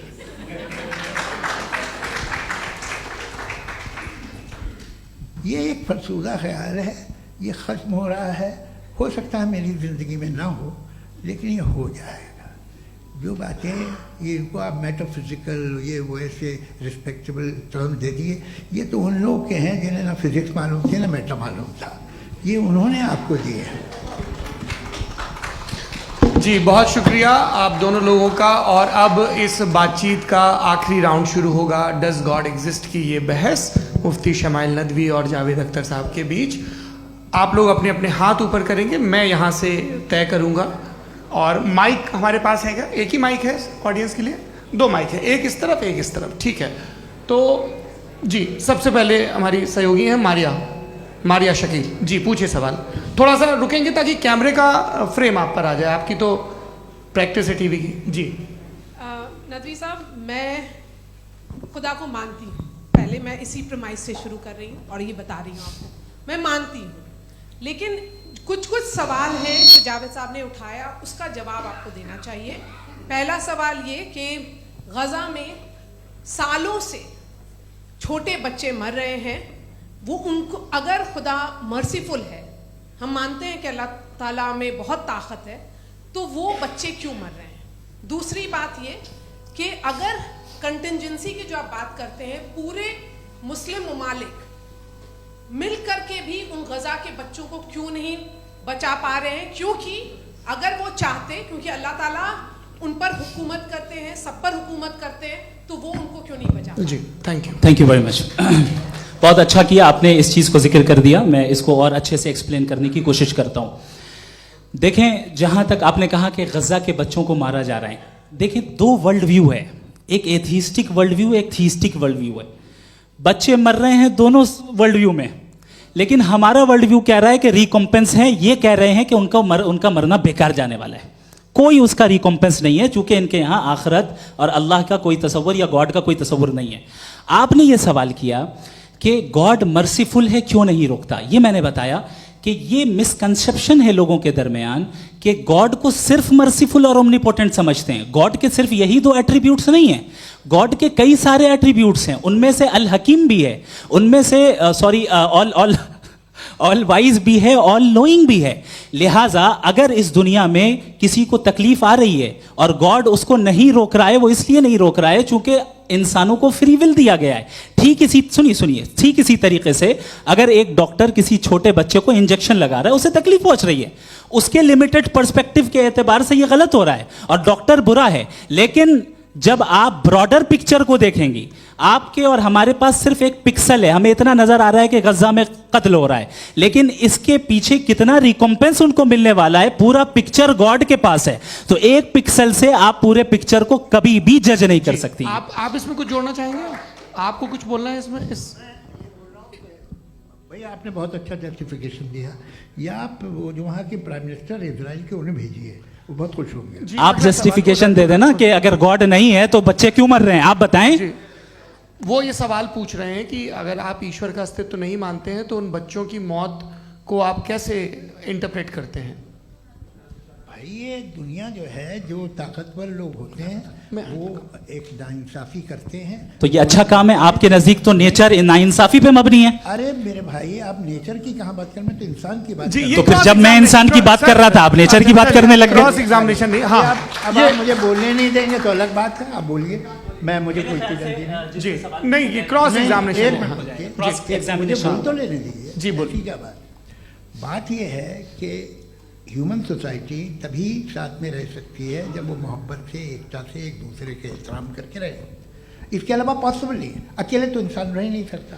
वहाँ पर कुछ लोग हैं जो फाउल करते हैं, वो फाउल हमेशा से तारीख में होता आया है। आज ये हो रहा है, जो हो रहा है बहुत बुरा हो रहा है, बहुत जालिमाना है, बहुत जाबराना है। उसको आप कहें कि ये बच्चों को कॉम्पनसेशन मिल जाएगा या इसकी इंजेक्शन है, इंजेक्शन तो हेल्थ के लिए दिया जाता है। आप ये कह रहे हैं कि ये बच्चों की जो धज्जियाँ उड़ रही हैं ये इंजेक्शन है, विटामिन टेस्ट है, ये टेस्ट है, और उस टेस्ट में उनको अगले उनको ऐसा रिकॉम्पेंस मिलेगा जो आपके तस्वुर के बाहर है। ये आप 3 बरस के बच्चे को बारूद से उड़ा के टेस्ट ले रहे हैं, वाह। वो नहीं ले रहा है, खुदा नहीं उड़ा रहा है, इजराइल उड़ा रहा है। जी, ये तो उसको कंडेम अगला करें। सवाल लेते हैं। अगला सवाल लेते हैं प्रोफेसर पुरुषोत्तम अग्रवाल। मुफ्ती साहब, एक निवेदन आपसे है कि कम से कम थोड़ा सा माइक क्लोज एक रिलीजियस और फिलोसफिकल कर मैं प्लीज। एक रिलीजियस और फिलोसफिकल ट्रेडिशन है जो ब्रह्मांड को यानी यूनिवर्स को ही अंतिम मानती है। सर्वम खलु इदम ब्रह्मम, this is Chandogya Upanishad, and it completely rules out the existence और नेसेसिटी, आपके शब्दों में necessity of a creator. The creation itself is the creator. तो एक मिनट प्लीज। दूसरा जो सवाल आपने अभी, जो आप बार बार कह रहे हैं कि भगवान विद्वान भी है, वाइज, सब जानने वाला, तो अगर विजडम में दुनिया भर के पापों और अत्याचारों को बर्दाश्त करना शामिल है, तो फिर इसका मतलब ये हुआ कि अगर मैं फ्री विल से उसको अपोज करता हूं तो ईश्वर की विजडम और मेरी फ्री विल में कॉन्ट्राडिक्शन है। Because when I am opposing whatever is happening in Gaza, then I am opposing the God's will और गॉड्स विजडम।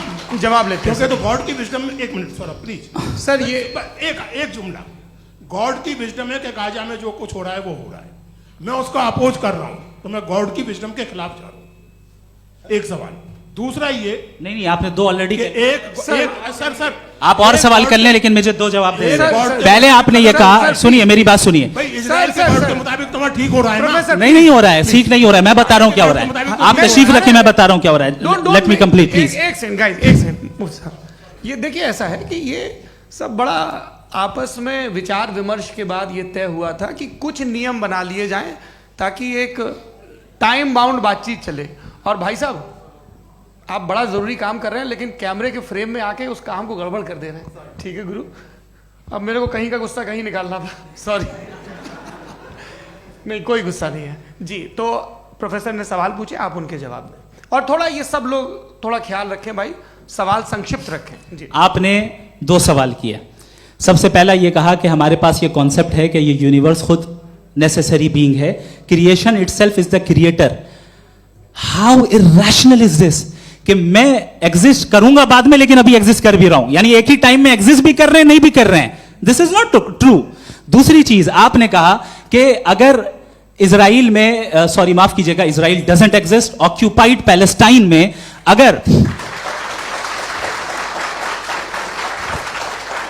अगर ऑक्यूपाइड पैलेस्टाइन में बच्चों को मारा जा रहा है फ्री विल की वजह से और गॉड नहीं रोक रहा, ये कॉन्ट्रडिक्शन है। ये बताइए कि एक एग्जाम में एक बच्चा गलत आंसर लिख रहा है, सुनिए, एग्जामिनर चाहे तो रोक सकता है, क्यों नहीं रोक रहा है?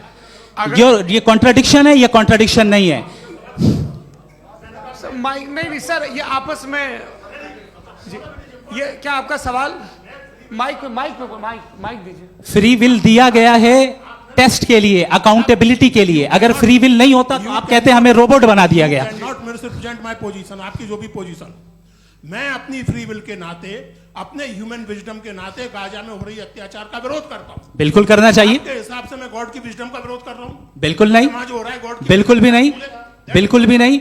उसका वहां पर गाजा में कत्ल होना ये इंसानों के गलत इस्तेमाल का नतीजा है, फ्री विल के इस्तेमाल का नतीजा है। गॉड इसका हुक्म नहीं देता, उससे रोकता है। यही तो मसला है ना, आपके लिए कॉन्सेप्ट क्लियर नहीं नहीं भाई, आपने तो बताया था इंजेक्शन लगाने से बच्चे को तकलीफ होती है, ये इंजेक्शन लगा। सर आप ऐसे रेटोरिक स्टेटमेंट दे तब तो कोई मसला नहीं आपने समझते बोला कि रहेंगे। Injection this is a rhetoric statement, this is not a logical argument sir. I am sorry, I am sorry. आखिरी 30 मिनट बड़े मुश्किल होने वाले हैं जी। मुफ्ती साहब आगे बैठे हैं, इनको माइक दीजिए।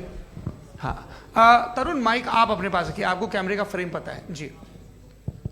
सबसे पहले दोनों को मुबारकबाद। एक सर अपना आप नाम बता दें। आप अमेरिका में शिकागो में रहते हैं, इतना मुझे याद है। बताया आपको, यासिर नदीम अलवाजदी मेरा नाम है। जावेद सर, आपसे एक क्वेश्चन है इन्फिनिट रिग्रेस के ताल्लुक से। एक हाइपोथेटिकल सिनेरियो है, मसलन अगर आप सर माइक थोड़ा सा प्लीज क्लोज रखिए जी। अगर आप शायर इसलिए हैं कि आपके कोई उस्ताद शायर थे, और वो इसलिए शायर थे कि उनके कोई उस्ताद शायर थे, और इसी तरीके से हम माजी में पीछे चलते चलते चले जाएं और कहीं ना रुके, तो माफ कीजिएगा आप कभी शायर नहीं हो सकते। लेकिन आप शायर हैं, आपका शायर एग्जिस्ट करता है, इसका मतलब ये है कि आप कहीं ना कहीं रुके हैं। तो मेरा सवाल ये है कि क्या आप इन्फिनिट रिग्रेस ऑफ कॉजेस को लॉजिकल फैलेसी मानते हैं या नहीं मानते? हाँ या ना? मैं इन्हें लॉजिकल फैलेसी नहीं मानता हूँ, लेकिन मेरा प्रॉब्लम यह है कि जब मैं नहीं मानता हूँ तो I will continue with this logic जो फैलेसी नहीं हो। आप एक जगह रुक जाते हैं जाके, आप कहते हैं ये गेंद कैसे बनी, ये जजीरा कैसे बना, ये समंदर कैसे बना, ये ज़मीन कैसे बनी, और अचानक गॉड पे जाके आपको ब्रेक लग जाता है। एक बार आप सवाल नहीं करते कि भाई इनको बनाने वाला तो इनसे भी कॉम्प्लिकेटेड होगा, वो कैसे बना, उसके बारे में आपने इत्मीनान कर लिया, वो हमेशा से है। तो अगर आप उसे हमेशा से मानते हैं तो फिर ये मान लीजिए कि कायनात हमेशा से है, क्या तकलीफ है? फिर हम वजूद में नहीं आते जी हैं? हम मौजूद नहीं। अच्छा सर क्यों नहीं हो मैं सकता? बताऊं प्लीज प्लीज। जैसे मैंने मिसाल दी आपके शेर, आपका शेर कभी वजूद में ना आता अगर शायर इसी तरह चलते रहते हमेशा। जी माइक मेरे ख्याल से एक सेकंड। इन्फिनिट रिग्रेस का कॉन्सेप्ट क्लियर नहीं हो पाया, ऐसे रहने दें, लेट्स मूव ऑन सर। ठीक है, हाँ थोड़ा सा मॉडरेटर का भी ख्याल रखें। नहीं आपने तो रखा है, आपने रखा है। यहाँ पे गौहर रजा साहब हैं, वो भी एक सवाल पूछना चाहते हैं। माइक नीचे से ऑन कर दिए, नीचे। पहले तो ये कह दूं कि मैं उन बच्चों से शर्मिंदा हूं जिनको गजा में कत्ल किया गया, क्योंकि हमारे होते हुए कत्ल किया गया। लेकिन उससे ज़्यादा शर्मिंदगी इस बात से हुई कि मुझे लगा कि मुफ्ती साहब उसको जस्टिफाई कर रहे हैं। बिल्कुल भी नहीं, आप बहुत ही गलत मुझे बात लगा मैं गलत हो सकता हूं। बिल्कुल गलत मैं है। सवाल पूछ रहा हूं, सवाल मैं देखिए, सवाल अगर पूछ रहा हूं। एक मैं सेकंड, जावेद भाई गौर से साहब, एक डिसएग्री सेकंड, करता गौर हूं। साहब, एक सेकंड देखिए, अगर देखिए ऐसा एक सेकंड आप सर वेट अरे आप कुछ मेरे पहले मुझे अपनी बात क्या लेने दीजिए। अगर ऑडियंस तय करेगी तो फिर मॉडरेटर का मतलब नहीं। मेरा आप सबसे ये कहना है, ये बहस दो लोगों के बीच में है, एक तरफ मुफ्ती साहब, एक तरफ जावेद साहब। पिछले 1.5 घंटे से ये लोग अपने अपने तर्क रख रहे हैं। आपकी इनसे इत्तेफाकी हो सकती है, ना इत्तेफाकी हो सकती है। मेरे उस्ताद मुझे सिखा गए हैं कि मुखामुखम में असहमति की गुंजाइश बची रहनी चाहिए। अगर मैं आपकी बहुत इज्जत करता हूं गौहर साहब, आपने जो कमाल की किताबें लिखी, साइंटिफिक टेम्परामेंट, लेकिन मेरी ये गुजारिश है आप सबसे कि यदि आप इन लोगों ने जो बोला उन पर टिप्पणियां करेंगे तो ना वक्त की पाबंदी रहेगी, ना वो अनुशासन। आप सवाल पूछ लें, उस सवाल में जो बात आ जाए वो आ जाए। मैं जावेद साहब से डिसएग्री करता हूं, इसलिए जावेद साहब से सवाल पूछ रहा हूं। आपका सवाल जावेद अख्तर साहब से। और सवाल ये है मेरा कि जावेद साहब ने कई बार लॉजिक का इस्तेमाल किया कि साइंस में लॉजिक है और रिलीजन में लॉजिक नहीं है। मेरा ख्याल ये है कि रिलीजन में भी लॉजिक है, लेकिन उस लॉजिक की बेसिस ये है कि आप रुक जाते हैं, जिसका जिक्र जावेद साहब ने बार बार किया, यानी खुदा के तसव्वुर पे आते हुए, गॉड के तसव्वुर पे आते हुए रुक जाते हैं। और इसमें सवाल पूछना मतलब फॉरबिडन होता है। सवाल यह है कि क्या जावेद साहब इससे एग्री करते हैं कि साइंस की लॉजिक अलग है और रिलीजन की लॉजिक अलग है? बताइए सर। देखिए, 3 चीज़ें हैं, साइंस है, एक है मंतिक है, इस्तिदलाल है, और एक जो है कुछ भी नहीं है, फेथ है, अकीदा है। मैं अकीदे की लॉजिक का कायल नहीं हूँ। मुझे आप इस्तिदलाल से, लॉजिक से, रीज़न से समझाइए, मैं मानने को तैयार हूँ, मेरा क्या नुकसान होगा। लेकिन ये कि अकीदे पे मैं नहीं जा सकता हूँ। अकीदे का मतलब है कि तुम ये मान लो, सवाल ना करो, ये नहीं। आप सारी बातें करके, बड़ी साइंटिफिक बातें करके एक जगह जाके खुदा के हुदूद पे रुक जाते हैं, सरेंडर कर देते हैं। मैं सरेंडर करने को तैयार नहीं। That's all. जी, ये आगे सर बैठे हुए हैं, इनको माइक दीजिए। भाई वो आप पूछना चाह रहे थे ना भाई? हाँ नहीं मैं ये थैंक यू जी। आपका नाम? आसिम इफ्तिखार। आसिफ जी, पूछिए। सर, जावेद सर से सवाल है कि आपने अपने क्लोजिंग माइक थोड़ा करीब रखिए। अपने क्लोजिंग स्टेटमेंट में ये बात कही थी कि मज़हब का जो फ्यूचर है वो ज़्यादा दिन नहीं जाने वाला है। लेकिन मैं देख पा रहा हूँ कि जो ऑक्सफोर्ड यूनिवर्सिटी की एक स्टडी है 2011 में हुई है, जिसके 50 एकेडमिशियंस ने इसको अंजाम दिया था, उसमें वो ये कहते हैं कि जो फेथ इन गॉड है वो इनबिल्ट है ह्यूमन नेचर के अंदर, जिसको हम कहते हैं फितरत के अंदर शामिल है वो। और वो ये कहते हैं कि अगर कोई ये समझता है कि मज़हब को वो ख़त्म कर देगा तो ये उसकी गलत फहमी है। तो आप इसके बारे में, इस स्टडीज़ के बारे में क्या कहते हैं? ठीक है, मैं उनसे एग्री नहीं करता हूँ। वो कौन से प्रोफेसर होंगे, ऐसा उनके क्या पास डेटा है, इन्होंने डेटा के बेस होगा। डेटा क्या हो सकता है? फ्यूचर का डेटा तो नहीं हो सकता ना उनके पास। प्रेजेंट का डेटा हो सकता है। डेटा आपने सुना 100 साल पहले का बाद का डेटा, मैंने तो नहीं सुना आज तक। तो आज उनकी ये राय है और होगी राय, ठीक है, दुनिया में तरह तरह की राय है लोग, लेकिन मैं समझता हूँ कि वक्त के साथ इंसान ज़्यादा से ज़्यादा रीजनेबल और लॉजिकल होता जा रहा है।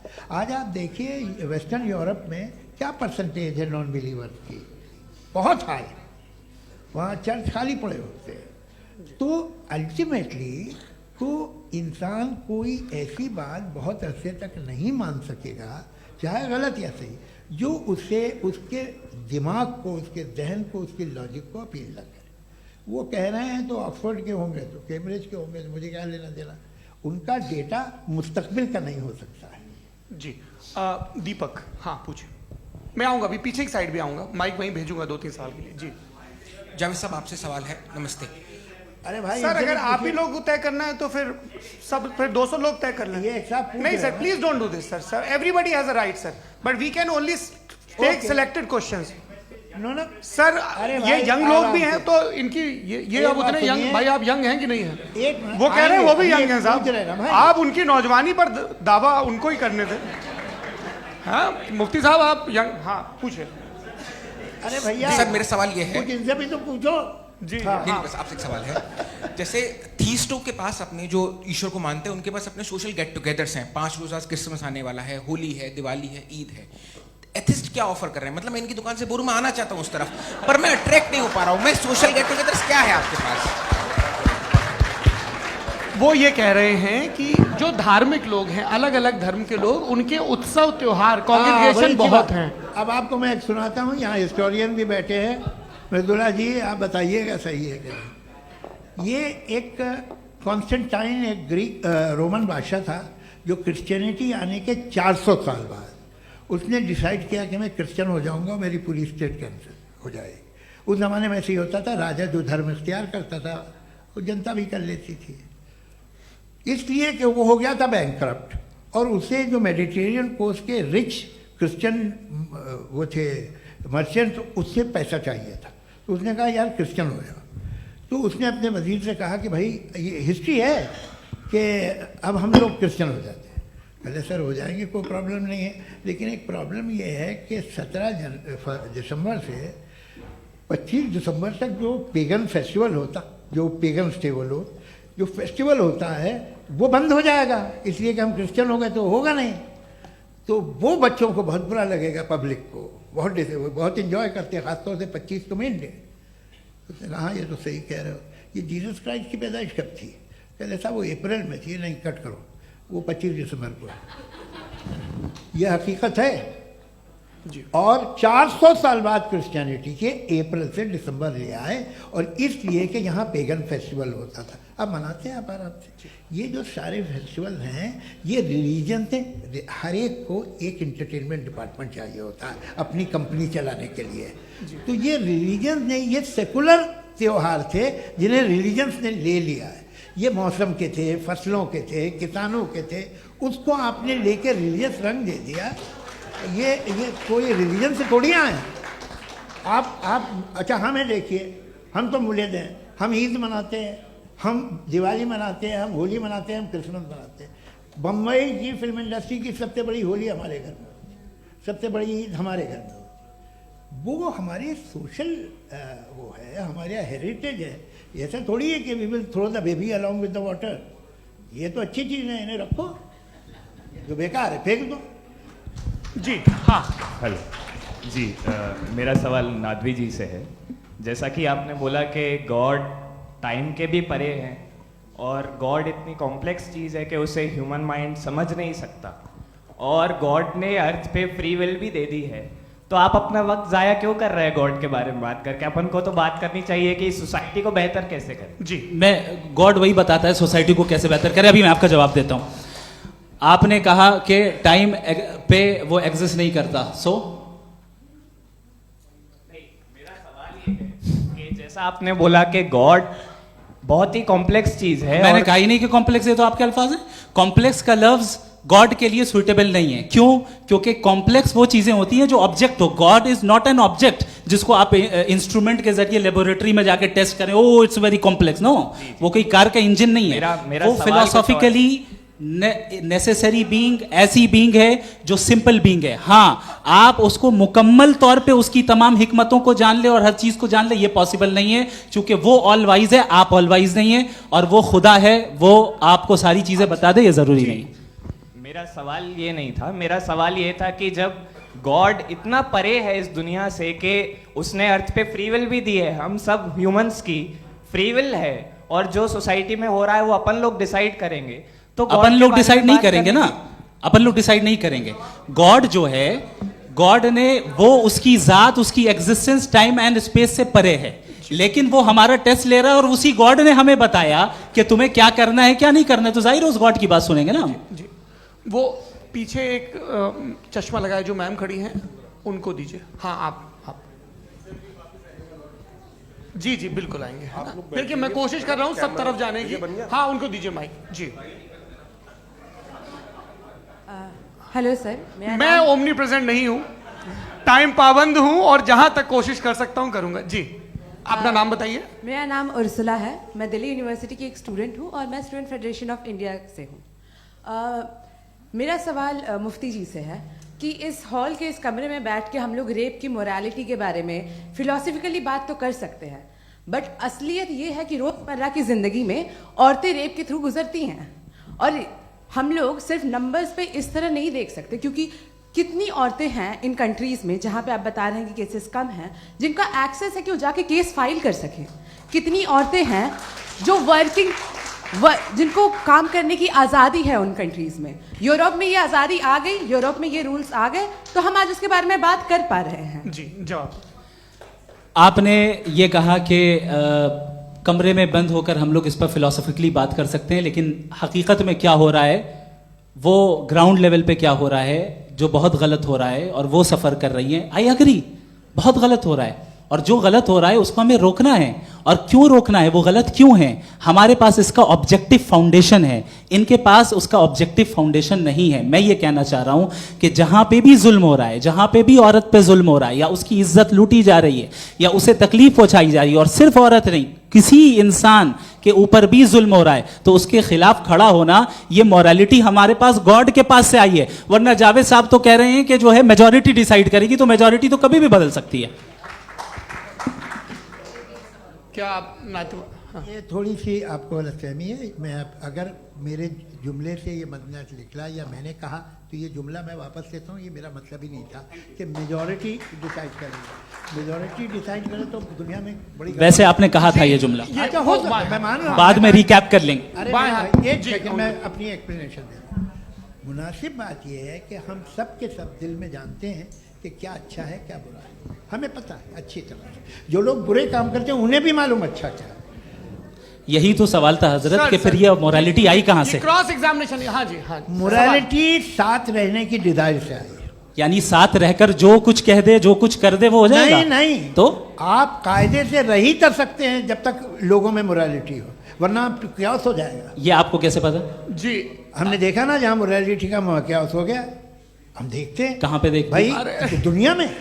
आप जो कह रहे हैं, आप कहीं पे अगर गलत हो रहा है तो उसको आप गलत देखिए। आप एपिस्टेमोलॉजी की बात कर रहे हैं, मैं ऑन्टोलॉजी की बात कर रहा हूं। मैं इस बहस के बाद आप दोनों लोगों को चाय पे होस्ट करूंगा, वहां पे क्रॉस एग्जामिनेशन कर लीजिएगा। अभी ऑडियंस का हक मार रहे हैं आप लोग भाई, सर जस्ट लोग हैं आप लोग।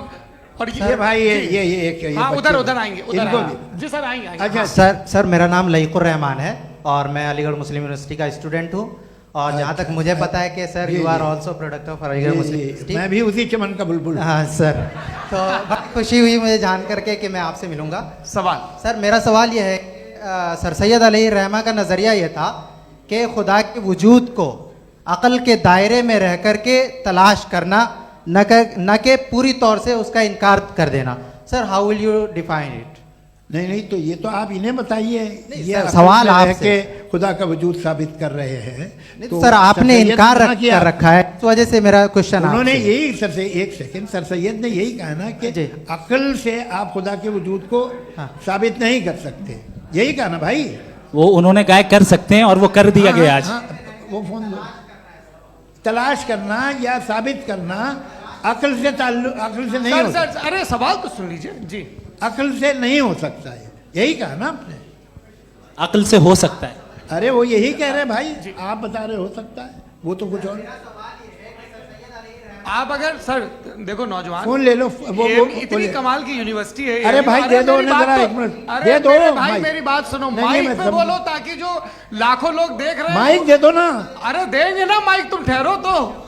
हाँ सर, मेरा सवाल ये था कि सर सैयद अलैहिर्रहमा का एक नज़रिया था अपना कि खुदा का जो वजूद है उसको अक़ल के दायरे में रह करके तलाश करना है, न कि पूरे तौर से इनकार कर देना है। ये उनका कॉन्सेप्ट था।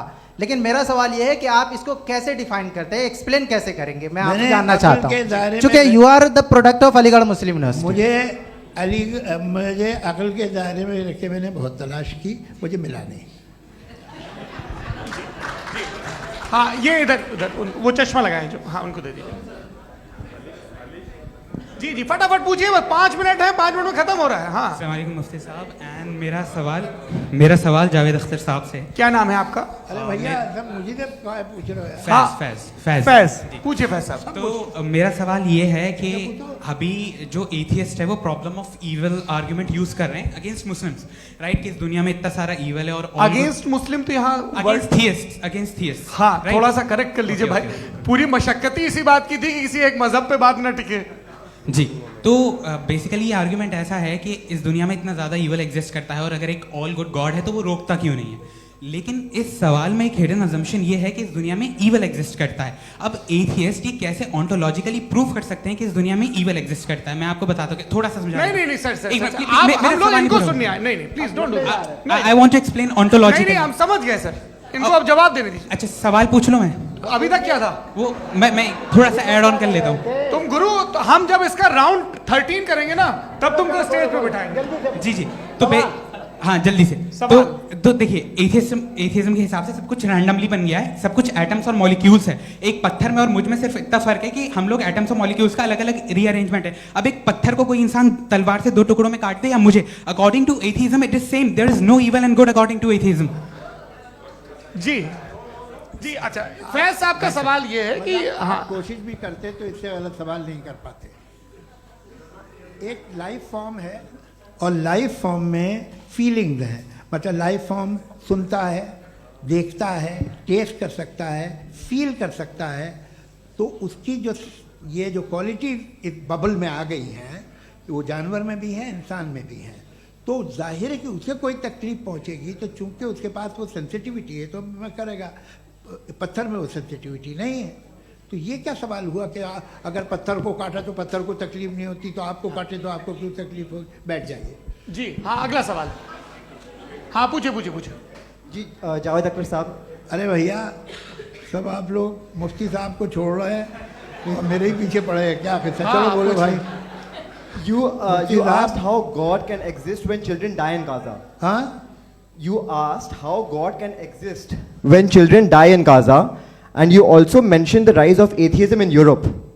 But the same events also are leading many atheists and non-believers to turn towards faith.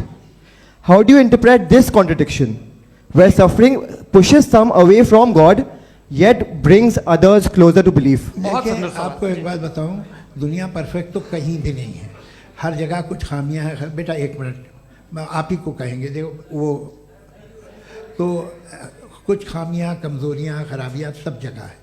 लेकिन अगर देखोगे ईमानदारी से कि दुनिया सबसे ज़्यादा महज़ब कहाँ है, एक आम शहरी को कहाँ हुकूक हासिल हैं, वो बोल सकता है, अपनी मर्ज़ी से काम कर सकता है, अपनी मर्ज़ी से राय दे सकता है, हुकूमत के ख़िलाफ़ बोल सकता है, बरसरे इक़्तिदार लोगों के बारे में बोल सकता है, सरमायादारों के ख़िलाफ़ बोल सकता है। तो आपको ये स्कैंडिनेवियन कंट्रीज़ में मिलेगा, वेस्टर्न यूरोप में मिलेगा। मैं नहीं कह रहा वो परफेक्ट है, बिल्कुल नहीं, वहाँ बहुत ख़राबियाँ भी हैं, परफेक्ट तो कोई। लेकिन जिन जिन मुल्कों में, लैटिन अमेरिका देखो, गल्फ़ देखो, वहाँ पर आपको ये ज़रूर है कि रेप नहीं होते होंगे। रेप की ज़रूरत क्या है भाई? उसको तो ख़रीद लो, घर में रखो, सड़क पर रेप करने की क्या ज़रूरत है? मगर सुनिए, मगर हकीकत ये है कि वहाँ शख्सी आज़ादी राय देने की, बोलने की नहीं है। जी, ये एक आखिरी सवाल मुफ्ती साहब से। हाँ मैम, इनको माइक दीजिए। शुक्रिया। मेरा नाम मनीषा है, मैं हरियाणा से आई हूँ। मैं मुफ्ती साहब से एक बात पूछना चाहती हूँ। आप बार बार जावेद साहब को कॉन्ट्राडिक्ट तो कर रहे हैं कि आपने ये कहा, लेकिन आप भी अजम्पशंस के बेसिस पे बात कर रहे हैं। आपने खुदा के होने का कौन सा प्रूफ पेश किया है खुदा की एग्जिस्टेंस का?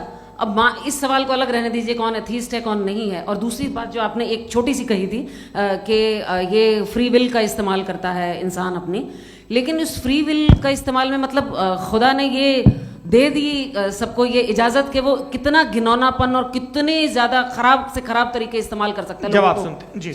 आप फ्री विल को मानती है ना, या अब कहती है कि फ्री विल नहीं है ना, मानती है ना? तो अब आपके पास इसका कोई एक्सप्लेनेशन नहीं है कि अगर एक इंसान उस फ्री विल का इस्तेमाल करके गलत काम कर रहा है और बच के अच्छी ज़िंदगी गुजार के निकल जा रहा है, उसका कोई रिकम्पेंस नहीं है। हमारे वर्ल्ड व्यू में जो इंसान गलत काम कर रहा है उसको भी रिकम्पेंस यानी उसका बुरा बदला मिलना है, और जो सही काम कर रहा है उसको सही बदला मिलना है। लिहाजा जो फ्री विल है वो इस तरीके से है कि एक लिमिटेड टाइम तक खुदा ने मोहलत दी है। ऐसा नहीं कि छूट दे दी, जो करना है करते रहो हमेशा। वक्त आएगा जब एग्जाम का टाइम खत्म होगा तब रिजल्ट आएगा। दौराने एग्जाम जबरदस्ती आपको नहीं बताया जाएगा। अरे भाई एक सेकंड, जी एक सवाल मुफ्ती साहब से मेरा, मुफ्ती साहब से एक सवाल। रुक जाइए, आपसे फोन, आप इसके बाद आपसे यही रहेंगे वो। हाँ बोलिए। मैं मुफ्ती साहब एक ही सवाल करता हूँ कि अगर जो हो रहा है फ्री विल से हो रहा है और एक दिन बरोज़ क़यामत इंसाफ होगा मैशर में वगैरह वगैरह, तो दुआ क्यों मांगते हैं लोग? दुआ मांगते हैं इसके मतलब है अभी भी उसने ये डिपार्टमेंट रखा है कि मैं रोज़मर्रा की जिंदगी में बिल्कुल बिल्कुल ही कैन। तो तुम कैन हो, तुम मुझे नौकरी दिला देते हो, मेरे बेटे को ग्रीन कार्ड दिला देते हो, और 45,000 बच्चे मरते हो उन्हें रोकते नहीं हो। नहीं तो क्या आप ये कह रहे हैं कि इस दुनिया में जालिमों को कभी पकड़ ही नहीं होती है? अरे जो भी पकड़ होगी, वो बच्चे रोते हैं। बिल्कुल, देखिए मैंने अपने ओपनिंग स्टेटमेंट में यही कहा था कि जनाब जावेद साहब सिर्फ इमोशनल आर्गुमेंट देंगे। This is an emotional argument. ये छोटे मोटे इसके पीछे का रीजन मैंने बताया क्या है। देखिए मैं इसके पीछे का रीजन क्या है मैंने बताया। मंच से आप लोगों को सज्जनों इसलिए कह रहा हूं ताकि थोड़ा सा आपके कॉन्शियंस पे जोर रहे कि आपको ऑर्डर बचा के रखना है। वक्त तय हुआ था, ये वक्त पूरा हुआ, आपने इतने धैर्यपूर्वक सुना, मैं आप सबका बहुत बहुत शुक्रगुजार हूं। यदि इन दोनों विद्वानों की इच्छा होगी तो कभी हम इस बातचीत का राउंड 2 राउंड 3, यही तो देखिए खूबी है इंसान की कि बहस मुबाहसे में वो पड़ा रहता है। आप लोगों ने बड़े धैर्य का परिचय दिया, बहुत बहुत शुक्रिया। इसी के साथ ये बातचीत यहाँ पे समाप्त होती है। आप लोग को मैं एक बात बता दूं, ये सारी बहस हो गई, अब मुफ्ती साहब और बड़े मुफ्ती साहब इन साथ के साथ मैं खाना खाने वाला हूँ।